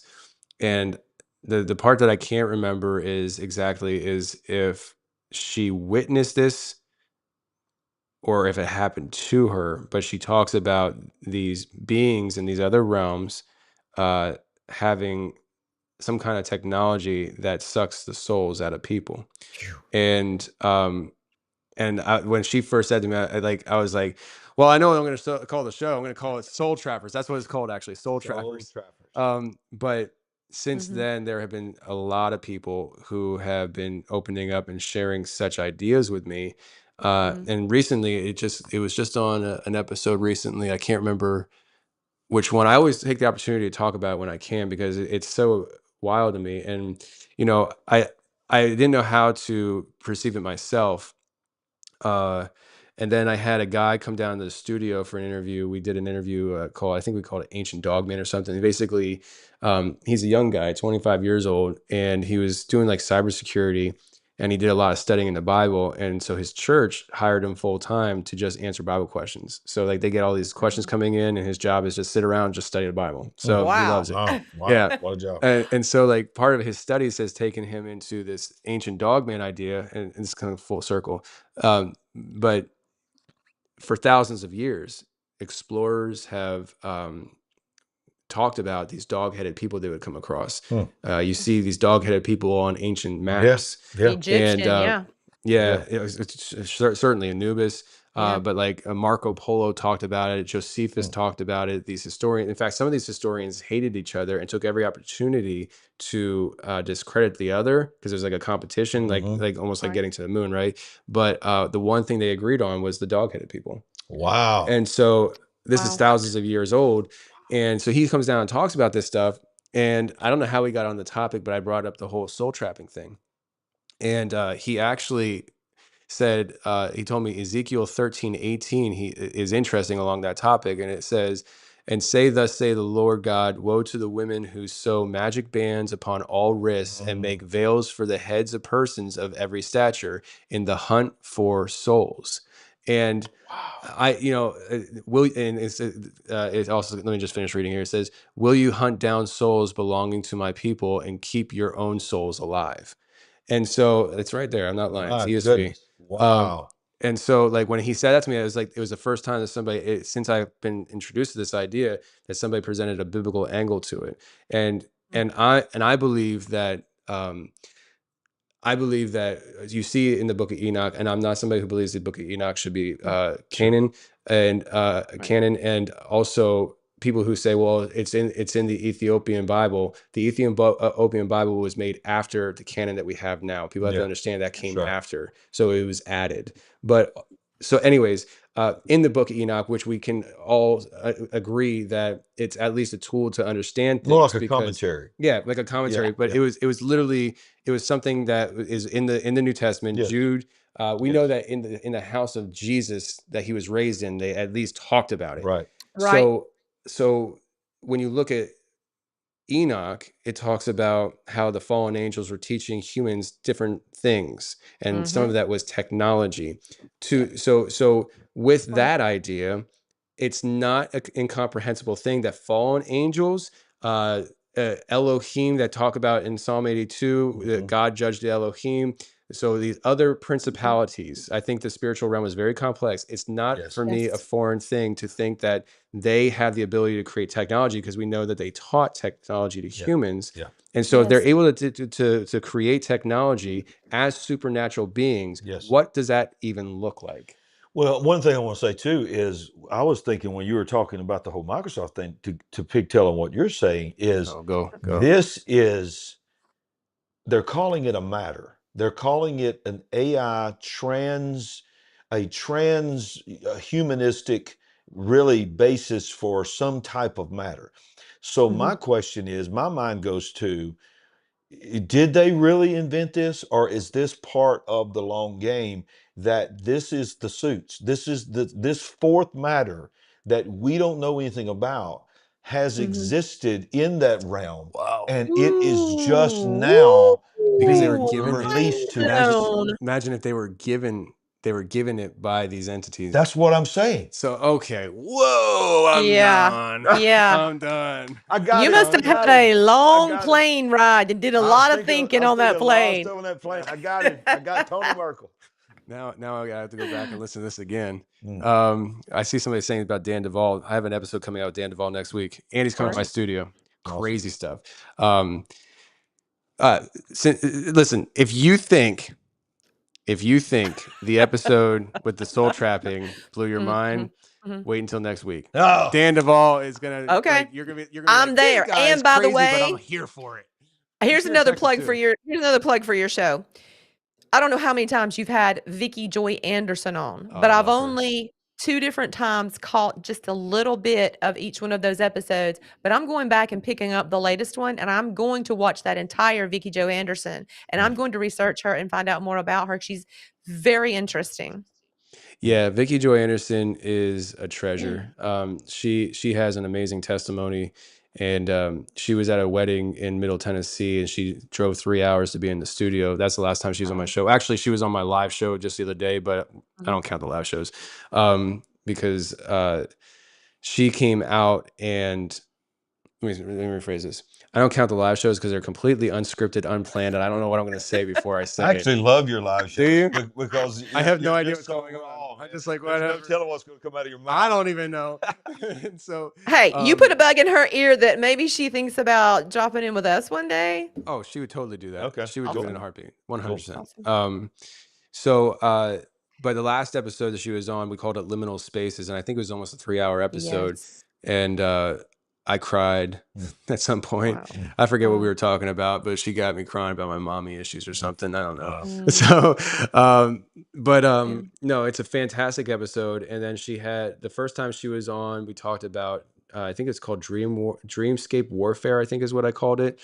Basically, Vicky, she's not married, and I don't think she ever was married. And her dad's, I think, like 70, 80 something. And because he is the man in her life, the authoritative man in her life, she Right. submits underneath him. And she talks about this on the show where her dad is her intercessor to what happens during the sleep paralysis state and the when she's in these lucid dreams and what's going on. In fact, she has 2 stories that I think she shared with me on that show, where she was in the middle of an attack in the dream realm, that she was like severely being attacked, and her dad was studying in his office, and the Holy Spirit told him to go pray for her. And so he went over while she was sleeping and just put his hand on her and started praying My for her. goodness. She woke up and Wow. he's like, were you being attacked? She's like, yeah. Wow. And it's like her dad saves her all the time. And he wakes up every morning and prays on her behalf that any contracts that she might have agreed to in the dream realm, Wow. that she doesn't even know she agreed to, Oh my that goodness. he rebukes it as My her goodness. spiritual leader. My goodness. And so, like, she talks about the hierarchy in the home, and she just really, she opened my mind to it, because it never until I talked to her, I never considered because my wife has lucid dreams, like, and the more I learn about this stuff, the more I realize that my wife's been being attacked for as long as I've been married to her. My And goodness. it was the first time that somebody talked to me in a way that I was like, oh, I can That makes actually sense. fight for my wife Yes. in the dream Yeah. realm. By And that's by what I'm making talking her about, Tony. prayer. What you're saying is the original attack. The original attack was against Adam Yeah. in his authority to protect his wife. And somehow, and we don't know how long, because think about it, he was almost 1,000 years old, Adam was. So we automatically read Genesis, and this is what I'm talking about, the Yeah. long game, y'all. We read Genesis, and it's so close to each other in chapters, and because of what we learned in Vacation Bible School, we just think they just happened like this. These are hundreds and hundreds of years that it took between Cain and Abel being born and when Cain killed Abel. They were not 16. They were probably, because by that time when Cain ran out, those entire cities, he was worried about killing him. So, Yes. so what you got to understand is this is a long time here. So for a long time, there was discussions from the serpent to Adam and Eve in the garden before they finally went there. Long Right. time.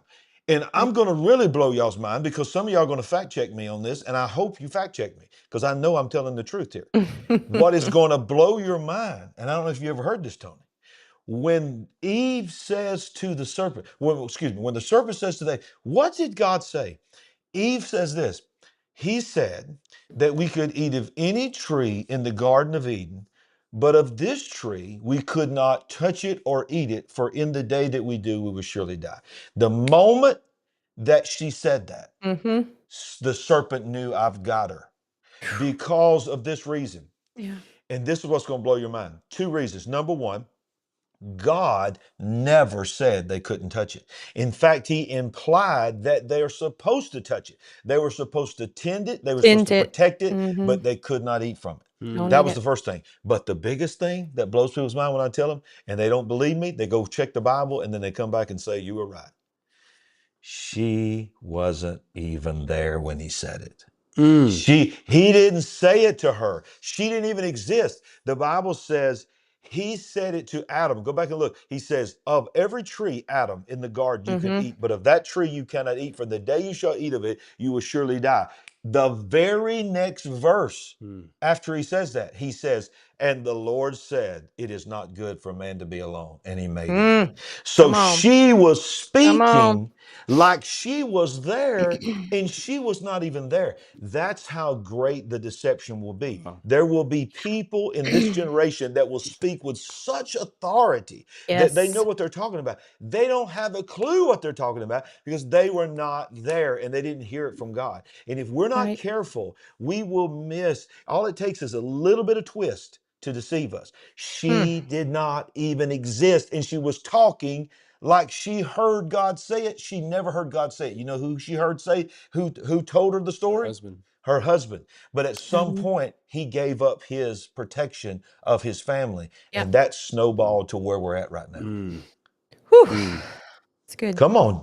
I wonder, Good. if like that the order and structure of things like that, is it something that had to get worked out over, thousands of years, or is it something that was divinely implanted into us that You we, talking about the structure of the family? yeah. Okay, I'm gonna give you my opinion. Gospel according to Larry here. My opinion is this. What in the world do you think God was talking to Adam with when he walked in the cool of the garden? What would they have had to talk about? I mean, were they talking about animals? Were they talking about trees? Or was God, this is just my opinion, I can't prove it, or was God telling Adam the order of the family? You don't know what a wife is, but you're going to have one. And this is how you treat her. You don't know what a child is, but you're going to have one. I'm going to start something called the family, and it's just you right now. And you don't know any of this structure. But why would God take the time to come from one dimension to another dimension and walk with man in the cool of the garden? What were they talking Right. about? I don't think they were just talking about the weather. I think he was planning the family.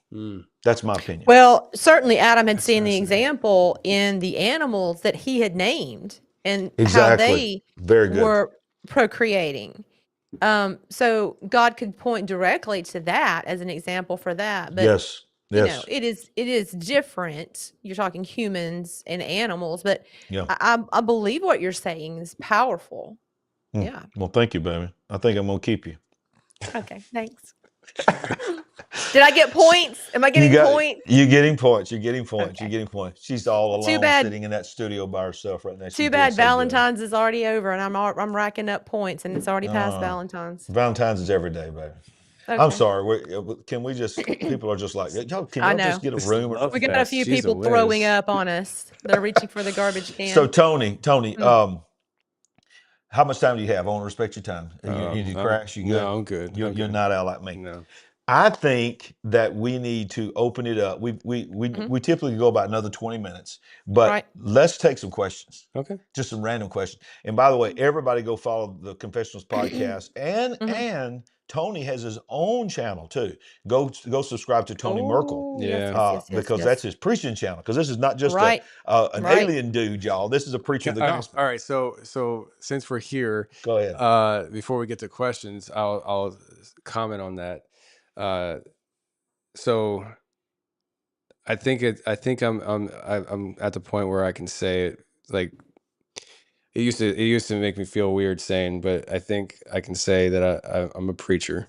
I love it. We love it. I'm just not the preacher that I thought that's a preacher, so like in my mind, I'm like, preacher, pastor of church. I'm not a pastor. But I live my life where like I take every opportunity I can get to share Christ with people. And not on the microphone on the microphone when I have an opportunity, but I'm talking about everyday life, right? Right. Like the very first time I ever met my brother-in-law, my sister and him are dating, and I spent like 30 minutes talking about Jesus and the resurrection, because I knew he wasn't a Christian. Right. Still working on him. But we were at Armed Media, and Sandy was there, Yep. and we were at the dinner table, and we were having some good steak, I think it was. Yes, it was. Sure was. And we were having great conversation. You had to go ruin it for me. I did. Ah! I had to obey the I- Lord, brother. I'm glad you did. So I'll never forget. I forget a lot of the stuff that was mentioned and all, but I'll always remember you looking at me, reaching, because we were sitting on an angle from each other. Jack was in front of you, and you reached on an angle and with your finger, and you kind of pointed it on the table. You kind of hit it on the table like you were lecturing me, and you said, "Let me tell you something. God called you to be a podcaster, and that's great because you're walking in that, but you're only walking in half of your anointing. Oof. God called you to preach, and you're not doing it." And I was like, "Oh, it's getting warm in here." And it was a complete Holy Spirit conviction moment, and I became aware in that moment that yes, God called me to preach. 20 years ago, I went to Bible college. I didn't graduate, but I went to Bible college, and I don't believe I need to go to Bible college to be a preacher. And but I have been running from that for 20 years because of my own insecurities. I never believe I'm the smartest person in a room, therefore I shouldn't be the one teaching because there's somebody who can do it better than me. And I had to throw that away and just start walking in the anointing. Yes. Because it just like the conviction of the Holy Spirit was there, and I became very aware that by me not actually walking in the calling that God has for me is actually me walking in disobedience to God. Amen. And so every day that I don't accept that call in my life, I am literally defying my maker, who I say I fear so tremendously that I'm scared to preach because I respect the pulpit. Right. But at the same time, I'm disrespecting his very call on my life. Yep. And so I text my pastor that weekend, and the following month I preached the first time at church. Yep. And I'm scheduled for the Sunday before Easter again. And I think we're going to be You talking. got the Sunday before the Super Bowl? Mhm. Man. Wow. He wanted to put Palm me, Sunday. he wanted to put me on this coming Sunday. I said I'm not going to have time to prepare. You got Palm Sunday, I know. y'all. That's like the playoff good. right before That's the good. Super So Bowl. now you got me thinking though, because I don't think he'll care though. Like No, I've already run by him That's what awesome. I want to talk about, because That's awesome, man. I've been doing a lot of digging on Exodus 17, which led me to 16, 18, 19, 32, Numbers 13, Numbers 14. And that's the biggest problem I have with a lot of this, is that I'm so inexperienced that I don't know how to contain it into all one message. So like the first time I ever preached, he goes to me before the service starts. He's like, you only have to do 15 minutes. And I'm like, I was like, because he's trying to take care of me, you know? And you took 45? But for full disclosure, 60. did you go 15 minutes? 60. Tony? I went 60. He went And so 60. I I love it. felt like I said to him, it's okay, I'm good,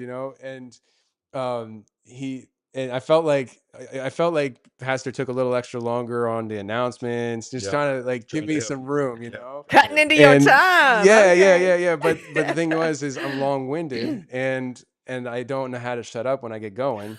And so we were about we were at noon, and noon-ish is, we started at 10:30, noon-ish, but he always runs to like 10, 15, 20 afternoon. And then the altar call starts. And so I hit noon, and I was halfway through, and I was like, "Pastor, are we on a time limit here?" He's like, "No." And I was like, "Good luck, y'all." That's awesome. And man. I That's awesome. and so I preached on Daniel 10, spiritual warfare. Yep. And I thought, Powerful sermon. I watched it. Did you? Yes, I did. Oh, thank you. Very powerful. Very powerful. I just so anyways, Exodus 17 is, I think, the foundation that I'm going to be working in, but I feel like there's room to really go into biblical archaeology to kind of provide, not that we need it, but like tangible proof as to the events that took place there, and how God told Moses, "Stand on the rock, I'll be there with you, bring the elders, use the staff, split the rock, water's going to come out." There's tangible physical evidence to show that location actually exists. And I feel like those are faith building moments as well, where if you share that with the body of Christ, it's not just our faith that we have, but we also have our history and Yes. the things that point to it, and that you can then turn to somebody who's not a believer and say, you don't have to believe me, Right. believe real Yeah. archaeology. Yes. Right. And Right. and so I think I'm going to talk about that. And I have all these different thoughts going through my head, and I have 3 days that week blocked off to go to my mother-in-law's tiny house by myself to study and fast. But Okay. I feel like there's a real discussion to be had where when they're out in the wilderness Mm. and they were literally like a month or two from walking across the Red Sea on dry ground. They Right. just saw fire fall from heaven, all this wild stuff. Yep. And then they start screaming and hollering at Moses, why'd you Mhm. bring us here? And God took exception to it. He took offense to it. He's Yep. like that. I think he even Yep. said to Moses, like, they're Yep. not complaining about you, they're complaining about me. Right. And Right. I got a Yeah. problem with that. But what did he do? He actually gave them water. Yep. They had no water. They were basically cursing God, and that he Mhm. gave them water. Mm. And it didn't say that he gave them water after they repented. It didn't say that he Yep. gave them water once they sacrificed. None of that. He gave them water. But we also know that no sin goes unpunished. No sin Yep. goes unchecked. Yep. God will hold all accountable. Yep. So Yep. how do we get past that? Mm. I think it's because God knew 1500 years later his son was coming to die for all mankind, Right. past, present, and future. And so I think Yes. there's a real salvation message in Exodus 17. Y'all, so tonight, ladies and gentlemen, for those that only knew the confessional podcast, Tony Merkel, with just preaching the gospel just a little bit, you just got a taste of the full-on preacher. And that's what, and we're going to take some questions real quick, but that's what you started the other channel for. So if people want to follow Yeah. the other channel, the Yeah. Tony Merkel channel, Yeah. that's going to Yes. be more of a preaching channel, right? Yeah, it's gonna be, I call it Merkel IRL because it's just like it's gonna be a landing spot for anything that is me but off the confessionals brand that doesn't really Gotcha. fit. Well, let's take a few confessional questions here. There's nothing off limits. He ain't scared of it, y'all. He ain't scared. There's nothing off limits. Bigfoot, Dogman, UFOs, aliens, Greys, Nordic, people Yes. living underground, underwater. Let's talk craft, Palladians. Let's talk about them tall blondes. We tall want to hear it. blondes. Come on, anything, and you can see that all three of us we're gonna give you the truth. We're gonna give you a biblical response. One thing that I saw earlier, and I don't remember who said it, but what do you say? And I want to take a shot at other preachers that don't agree with us and all that, because everybody's got their own opinion. But what do you say to people that believe the Sethite theory of Genesis 6? Yeah. What is your feelings on that? What caused people to believe that? I mean, somebody said something in the chat. I couldn't remember who it was that said that the Sethite doctrine believes that angels do not have sexual organs, so that could not be possible. So, what is your thoughts on that? So first off, I would say, and I'm trying to look at something up too that's kind of pertaining to that. But so first of all, I would say that we would have to look at what an angel is, or what these angels are, and what we know they can do. And we know that they have the ability to transform their bodies into human because they look so human that a whole city wanted to have sex with them. Right. And we also know in that same story that they went in with Lot and consumed food. So we know that they were able to consume food, physically consume food. Right. They looked human. And to say that below the waist it wasn't transformed is, I think, kind of silly. It also says that they don't take. There's no marriage. It doesn't say that they can't procreate. Right. Well, I want you to stay on that, but I don't mean to interrupt you. But I want to ask you this while I'm thinking about it. One of the things that Pastor Troy Brewer said on my show last week, which blew my mind. I'd never heard anybody say it the way he said it. He said that there are obviously multiple hundreds, he thinks, maybe even thousands, but at the very least, many types of species of angels. Oh, yeah. That was his words. You know, because he talks about seraphim, he talks about cherubim, he talks about differences of wings and all this, that he thinks that, this is his theory, that there is probably a race, if you will, or a species, I should say, of angels that has the ability, that are those watchers that came through where maybe some other species do not have the ability to procreate with That would sons of make daughters. sense then for Jude. Well, there's only one chapter in Jude, so Jude 1, 6, and 7, because it talks about the angels who rebelled and left their abode, and then in verse 7 it talks Verse about 8. the sexual impurities, relating it back to the fallen angels. And Right. so so people who want to take the Sethite view and stuff like that, they'll say that Jude 1, 6 proves that this can't be possible, but they ignore verse 7. And also, kind of going into what you're saying with different types, there's also the different sins of angels. And Right. so, like, when you take verse 6 and 7, to me it seems to be clearly stating that the angels rebelled, and of those rebelled angels there were those who procreated with humans. And of that, first of all, if you are willing to accept what this interpretation is, right there it's talking about them procreating with humans. But also, Right.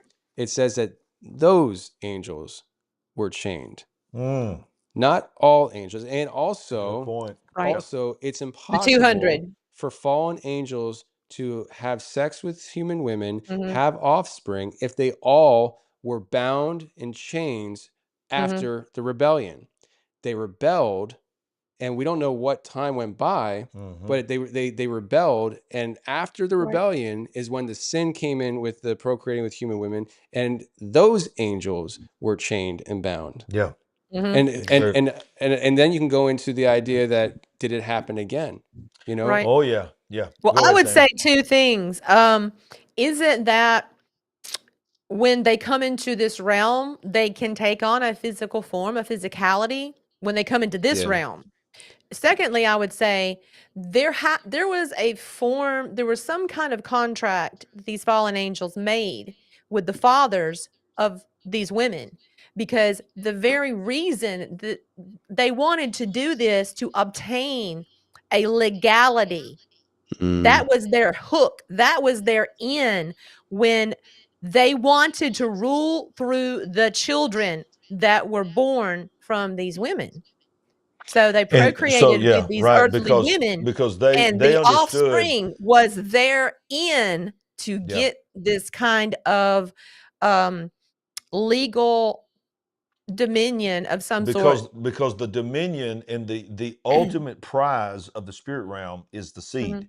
And The that's what you're authority. talking about. Mhm. The authority seed. in this earth. They wanted their way into the seed, because God never spoke a blessing over a generational person. He always spoke it over the seed. He said it in the garden. He said, there's a seed coming of the woman, will be Yep. against your seed. He told Abraham, your seed shall be as. So it's always been about the seed war. And it's Yep. always been Seed about wars. the DNA. The And DNA. them ruling through Yeah. their children, having All some right, kind of I got to legal rapid fire some of these questions. legal line. All right. Okay. So if Bigfoot is real, then why Oh, haven't boy. we found any skeletons? Have we ever found any skeletons? Well, yeah, I mean that question is backwards, because you're assuming they haven't been found. They have been found, and Okay. they've found burial sites, and there's really weird things that happen with these sites, because some people, Whoa. a lot of these sites actually have strong radiation signals on them, and people who go to Oh. these sites, and especially those who get close to the bones and start digging up these mounds, get radiation poisoning, and Is some that of them because get of the cancer and die. UFOs?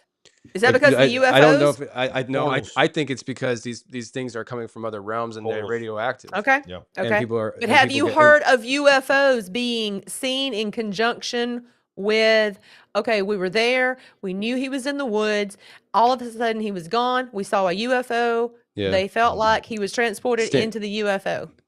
a guy named Stan Gordon in Pennsylvania has documented a lot of that stuff. He Wow. he Wow. started. He was one of the first ones documenting these things in Pennsylvania back in the '60s. He was like a teenager, and he documents how UFO sighting happens, and then at the same time the UFO sighting happens, these creatures come walking out into the field, and Oh, there's boy. this intimate interaction between the Oh, two, where it's boy. like, are they together, or are they just showing up to the same party? There's some kind of and if they're showing conjunction, up to the what's going same on? party, am I at the party? And why, how did I get here? Like, why am I involved in this? okay. Why? All right, And so why is what- my what- camera not working? I can't seem to get any video or pictures.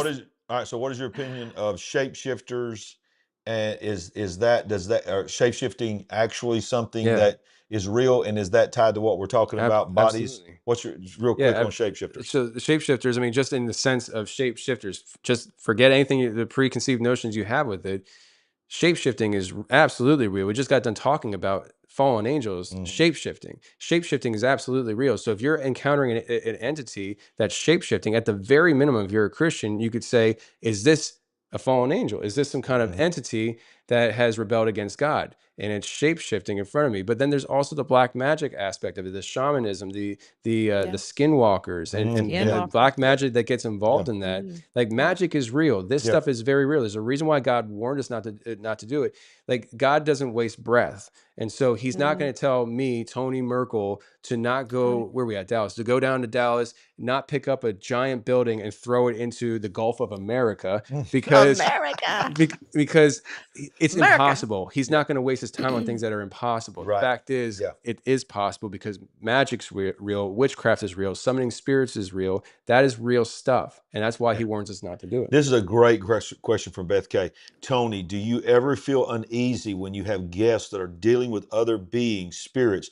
Do you feel a spiritual battle in the studio, or does anything linger that you have to rebuke and cleanse when it's over? Yeah, absolutely. So, not a lot. So I want to say that right now. I don't get that a lot. And part of it might be because I've been doing this so long. I mean, you kind of get numb to it, right?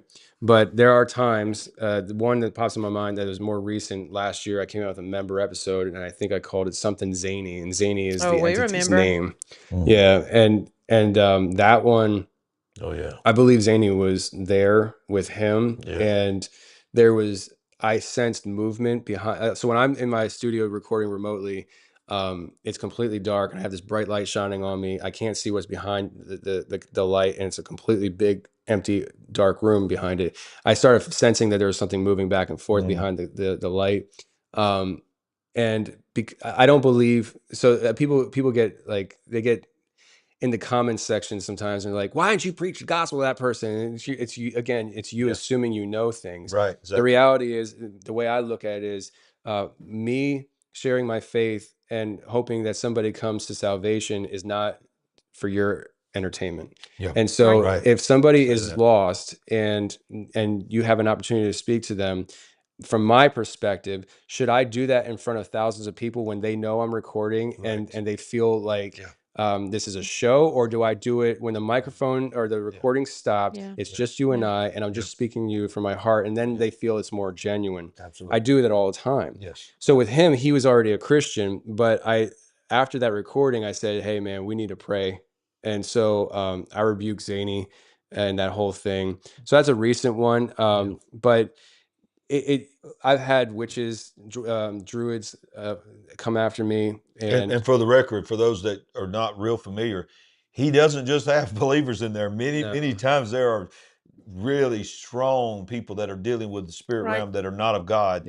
And we do need to plead the blood of Jesus over Tony. We need to pray over Tony, Jack, and everybody that's working in that studio, because y'all are dealing with things that most pastors and preachers would never deal with, and churches never deal with. I got it. All right. So I'm going to answer this question. Why would the fallen angels care if it was legal, if they're doing things illegally? Because they are bound by the law of God. And the law of God says in Genesis 1:26, man has dominion. And they have to obey the laws that God has put in the spirit realm. So I'll answer that one. They were trying to rule through their offspring is what they were doing. Yes. Do you believe these are going to be some easy ones? Do you guys believe that portals are actually open today? I've been in them. I know how you feel about portals. Oh boy. You've been in a portal? I can't say I've been in a portal, but I'll tell you this. So I mentioned about how the idea of Bigfoot skeletons and the radiation. So I just a couple months ago I filmed a documentary.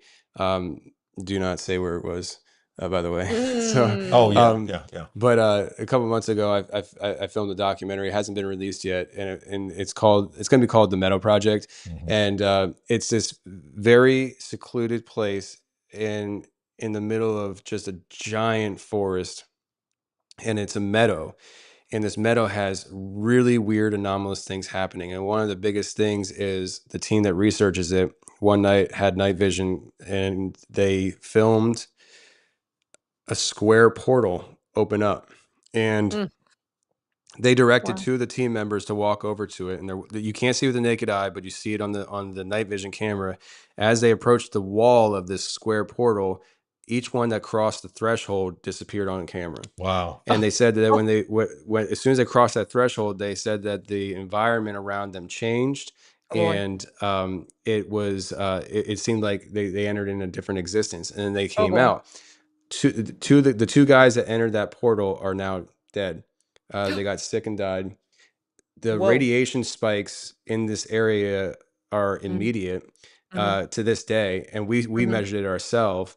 And I didn't think about it until I got home, but I got sick while I was there, and I got really sick our first night. When my first night home, I was up throwing up. I was laying next to Oh the my toilet, and goodness. then I felt great. And it was like I think I had radiation poisoning. Mm. And so I say I was in a portal because I know those guys Yeah, yeah. were exposed, Right. and then it Mhm. seems like I was exposed to something too at this Mhm. location. All right. So we've got about 3 or 4 questions in Oh, there. by the way, that square portal is on video, and I have seen it. Oh my goodness. Oh, Wow. boy. That whole thing I saw on video. Amazing. All right. Amazing. So 3 Amazing. or 4 different Hey, variations of questions. hold I'm sorry. a spot for me. I have to ask one question. I'll do Go ahead it and ask at your the question now. last. You want to do it Okay. last, or you I want to can do do it it now? last. I can do All it right, let's last. do it. I'll come back to you.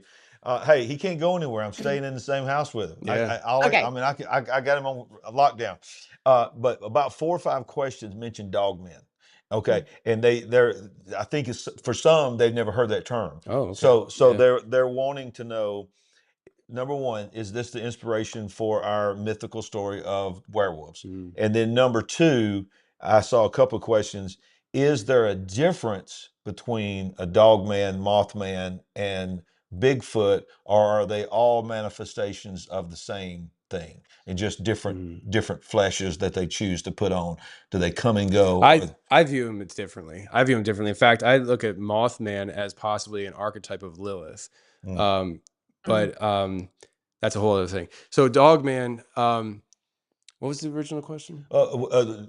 Is Dogman, first one, is that the inspiration for werewolves that Oh, we okay. hear? And then second of all, are they all a part of the same sort of group, and it's like a spirit being coming in different forms, Right. or are they different types of So demonic beings? I personally feel like they're different types.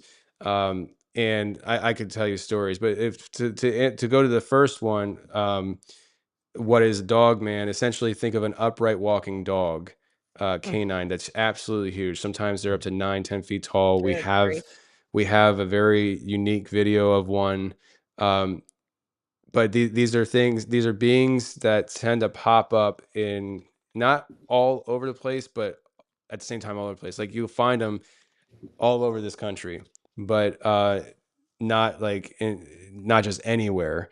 It seems like there's like these hot spots that they pop up, and where they're popping up, these other beings and entities are popping up as well. And therefore, I feel like there's something of a thinning of a veil in certain locations that these things have ability to pass Oh. through. Oh Mm. my. And Wow. so there's a place that me and my team go to and spend nights at, and these areas will have dogman sightings, and they're very confined. The area that I'm talking about is extremely confined. We have a documentary coming out about it, but it's extremely confined. Dogman pops up, Bigfoot pops up. Now there's ET popping up. Mm. And that might be because the guy went out there and did CE5, so I'm a little frustrated by that. But Wow. I wasn't me. I wasn't there. He just told me about it. I was like, "What are you doing?" But what's Exactly. interesting is a lot of these places have nearby somewhere large bodies of water, running Oh. water, Mm. and Okay. there's this whole Flowing idea water. of The water has flowing to be flowing. water and Okay. opening the energy, Mhm. thinning the veil. So yeah, there's a lot there, but as far as Dogman goes, I think they're different entities from Bigfoot. When I first started all this, I went from believing in only Bigfoot, that it was a physical biological creature we couldn't find, and I was going to solve the mystery, to thinking that Bigfoot was probably some kind of remnant at Nephilim, but I couldn't figure out how that worked. To now I'm like, Ooh. Bigfoot, Dogman, all these creatures are probably coming in and out of portals. They're probably Ugh. interdimensional. And if they are some kind of remnant off breed of the Nephilim, it would make sense to me in the sense that some creatures might have different parts of their DNA that allow them to do different things. And Oh, wow. because I think some of them are bound here, and I think some of them do traverse realms. I think there's also an argument to be made that they do come from the inner earth. Hey, So, quick all right, question to you. Did you surprise yourself when you made that leap to from wherever you said you started all the way to believing that they can basically jump realms? Did you surprise yourself when you gave into that? no, it wasn't a struggle because I don't really fight myself on a whole lot. But it was a progression, and so it wasn't nothing to Yeah. fight about Yeah. because I was exposed to new pieces of information. And eventually, it was Wow. just like 1 + 1 + 1 = 3, My goodness. And so it was a progression, and it kind of was a combination of people's experiences mixed with my own experiences. Like, for instance, in that same area I was telling you, me and Joel were out in the woods. It's probably about 2-3 o'clock in the morning, and I had gotten sick, and I wasn't feeling good, and so we stopped. And long story short, I put a night vision camera down that I had in a handheld tripod, and it was facing me. I was squatted down, and so I was at least on camera, and we were just talking. We were completely black. You can see us night vision, but it was completely black. And then I stand up, so then all of a sudden you're seeing me from like about here down because I'm a bad cameraman. We left the cameraman back at base camp. That was a great idea. And I stand up because we thought we heard some movement behind the camera, and we can't see, but in that direction. And so he turns on his light, and we're shining around, and all of a sudden we hear something very large, bipedal, rushing us, like bum rushing us. Oh, And boy. we caught Oh, this on boy. video. Like, you see me, we hear it. And the funny thing is on the camera, I have a shotgun microphone facing me. So anybody who knows about microphones, if a shotgun microphone is facing me, anything that's happening behind the camera, you're going to have a hard time hearing. Right. This charge was so loud, you actually hear the running up to the camera. And when it came running up to us, we both heard it, and we yell. And I carry a 10mm on my hip when I'm out there. I pull my gun out, and I point into the dark, and I step to my right because I felt like it was going to run through me. And it just stops right behind the camera. Wow. We're shining the light. It's 5 feet in front of me. We shine the light. We don't see anything, but it's my right goodness. there. Wow. And then like 20 seconds later, these howls started popping off behind us, and it just triggered a whole night of craziness. So, All right, I'm going to do one more question, and then we're going to end with your question. All right. This is from Billy. Question for Tony. Why do some people witness supernatural phenomena and others don't? What is the connection? that's a great question. And I really don't know why some do and some don't. Some people speculate there's a blood type, but that doesn't hold all the water for that theory. But people talk about the Rh negative aspect of things. The Rh negative people are, I think it's, let's just say, I think it's 15% of the population are Rh negative, and of that 15%, 90% of them are prone to have paranormal experiences. So there is something there with the bloodline, but it's not just that. There's also, and it was a question about supernatural, right? So there's also the idea of generational curses. What came before you? Was your lineage involved in witchcraft? Because you don't know what kind of legal rights that your great grandmother gave to these demonic entities that have ownership over your family lineage until somebody like you breaks that line. Well, the line is, it ran in my family till it ran into me. Ooh, come Exactly. And that's when you break generational curses. All right, Sandy, you got the final question. All right, here it goes. You're somewhat familiar with the Great Smoky Mountains, specifically the park, National Park. Do you think that in that park and maybe many other national parks, maybe even state parks, that these vast areas of land have not just been set aside and protected for our enjoyment, but maybe they had a real She went problem on there. their hands, and we needed to hide something, and we needed to lock these a lot of area down. So hey, we'll just call it a national park and let you see tiny portions of it while we conceal something out there that we don't want you to necessarily know about. Do you think that's Yeah. possible? Yes, I think I love your energy. Yeah, I you have no idea. That's all I'm going to say. You have no idea. So I absolutely think that there's a strong argument to be made that these national parks are holding secrets, whether they're supernatural secrets to government cover-up secrets. I think that, like, say, the Smoky Mountain National Forest, I think that covers. I think it's 1,800 square miles. Yeah. I think I it's mean, huge. it's It's got to absolutely huge. be, as far as acres, it's got to be into the hundreds of thousands and thousands of Yeah. acres. So I think there's a strong argument to be made that there could be underground facilities that they don't want people knowing exist. He where just went they, there. well, yeah, because I mean, like, we have Y12 Oak Ridge in Tennessee on the other side Yep. of Knoxville. If you want to go from Oak Ridge to the mountains, you're going to drive about 60 minutes.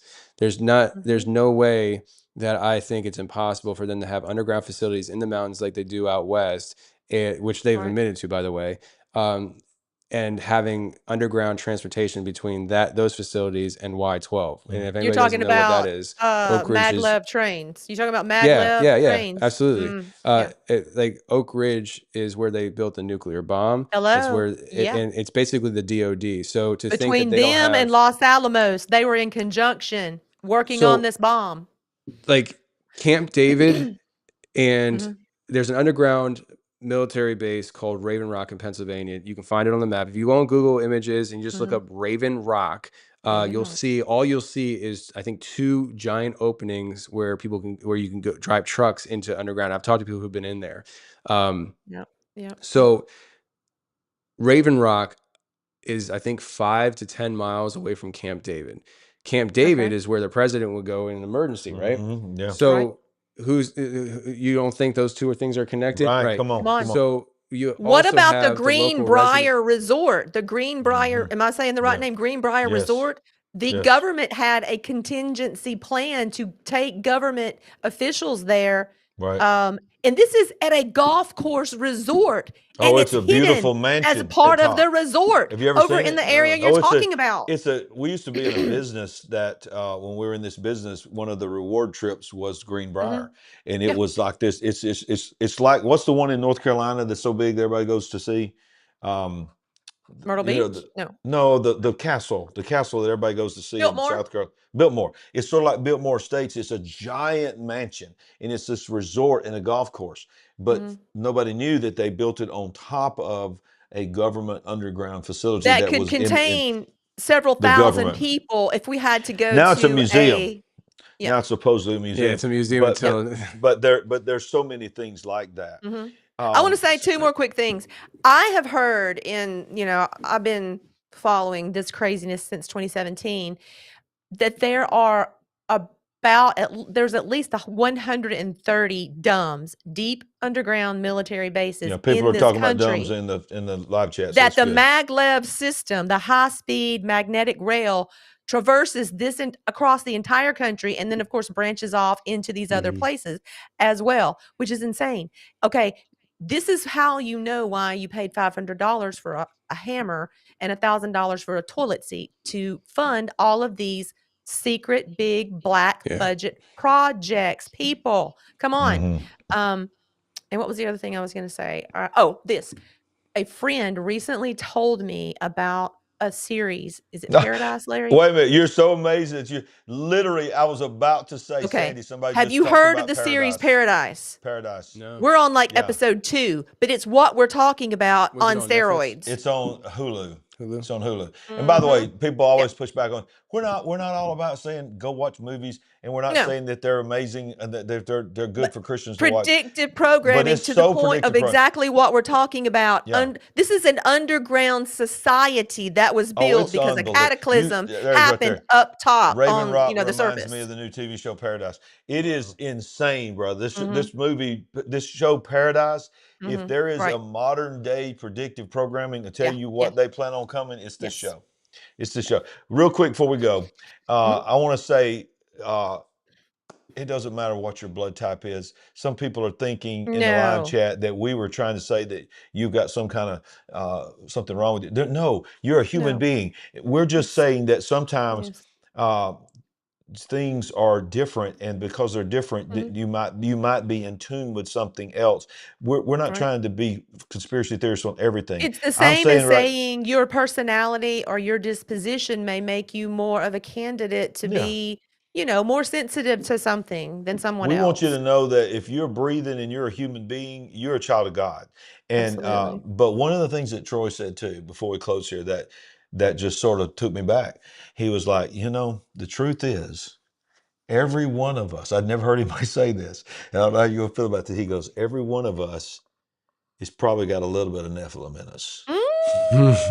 And he's like, Man. because he said we're what tainted the blood? What tainted the blood? It wasn't just sin. It was sin, of course, first. But then sin opened the door to taint the blood. And he was just like, his blood overrides it. But one of the things he said was, and I agree with this, he said that at some point, the mark of the beast is more than a mark. It's a complete turning over to something. And he Yeah. believes that the mark is going to go into the blood system and change the DNA. And the reason that you can't be saved after you take that mark is, number one, you pledge your allegiance to the beast. And number two, when you do that, your DNA is changed and Yeah. you become something other Yeah. than a human, and you can no longer be saved. I have him coming up to my studio in March. I cannot wait. Oh, you're going to love him, man. Awesome. He's going to be there Great. tomorrow in NRB too. You'll see him. Yeah. I'm looking forward to reconnecting with people. As far as the RH negative stuff, I want to just, because I'm the one who brought it up, so I want to just bounce You gonna off what mop you this guys mess said. up? Nah. Get the mop out. Because I'm a guest here, so I'm not trying to. Yeah. But no, I didn't see the comments, so I don't know, Yeah. what was Well, some said. people But were saying, "Does that mean there's something wrong with me?" And then No. other people were saying, The- "No, you're chosen." So we're just trying to say that the blood that you have Yeah. in your veins was Yeah. given to you by your Creator. Yes. Yes. Yes. My Yes. mom is RH negative, and she is like, I mean, let's put it this way. My mom, I have young parents, by the way. So like, I'm gonna be 40 this year. My mom is 56. So, but ever since she was in her early 30s, she's had physical ailments, and it's only gotten worse. And now it's to the point where like she is really not good health wise, but she just Bless keeps her heart. ticking. And she, when I was going through a heavy spiritual warfare late last year, I texted my mom. I said, "Mom, I'm texting you. I need you to pray for me and the family. And I'm texting you because I know of all people I'll ask to pray for me, I know you'll actually do it." Wow. My mom is a Yeah. prayer warrior. She is 100% sold out for love it. Christ. It's awesome. And she texted me back and she said, "Tony, I constantly ask the Lord why he saved my life 3 times. My goodness. And now I know the answer, because he needs me here to war on my own family's behalf." Yeah. And so like my Wow. mom's RH negative, and she's 100% sold out for Christ. She's a prayer warrior. So your RH negative blood Yeah. does not define No. you. You're standing in the No. kingdom. No. All it was Just is makes you very That's right. special. yeah, Doesn't disqualify it's a you. rare blood type, and Rare, also yes. it's just a statistic that I was told, which is just an interesting statistic, which is of the very few people who have RH negative, a large portion of them are more prone to have these types of experiences. Yeah. What does that mean? I don't know. I'm just a podcaster, Yeah. Right. and I just repeat what I'm told. All right. Let so me you know add what? one thing to that. I keep trying to this is wind this why- show down, but it keeps Listen, going. he went there. How? A lot of the ruling class are RH negative. They're RH Yeah. negative. So the you're royalty. nobles, The the royalty. If you have it, you're So, royalty. and a lot of Start them claiming your right. are I don't even know what So number a lot that's of them It's go not down RH negative. bad paths. And so, other RH negatives get lumped into that. But it's like you said, it does not disqualify you Don't for matter. anything. Look at your mom. Look Yeah. what your mom is Yeah. doing. It's beautiful. Exactly. Yeah. Well, look, so be praying for us this week. Tony and I and Jack, Y'all gonna have a great time. We're all here at the NRB. We're going to It's be gonna be powerful. Kingdom Connections. We're going to be doing Yes. interviews, being Yes. interviewed by others. But more than Networking, meet anything, people. this is a gathering of people that are trying to Yeah. look at this type of what we're doing right now through media Absolutely. to Absolutely. propagate the gospel. So be praying for Mhm. us. And if you have not smashed the like button, go ahead and smash the like button, hit the subscribe button. Yeah. Closing thoughts, Tony, as we get ready to crash, and anything you want to say to the big picture audience? I love yous. I love being here. And are we going to be doing more of this week? Sure, absolutely. Awesome. So You heard it, right? You heard it. He said, "Oh, we're going to be doing more of this." So It's gonna be awesome. You guys are gonna do awesome we may give together. you an update all week. Yeah. But Sandy, closing thoughts. It's been a great show. I am thankful for the opportunity. The news can wear on me. A lot of times I want to get up and Yeah. leave my own show when we're doing these news stories because I can't deal with it. My skin is crawling on some of this AI stuff. So this was a nice departure tonight. Thank you, Tony. Yes. All right. Well, everybody, we love you guys. God bless you. Have a wonderful night. Here's how you can partner with us, and we'll see you next time. Don't forget Bible study and Thursday night, y'all. Stan yeah. Dale. He's not Victor, but he is Stan Stan Dale. Dale. Victor. That's And right. it was That's all. right. Help us build the big picture family? We're on a mission to wake up the world to what is really going on. All you have to do is go to our website at LarryRagland.com and make a one-time gift, or you can become a monthly partner.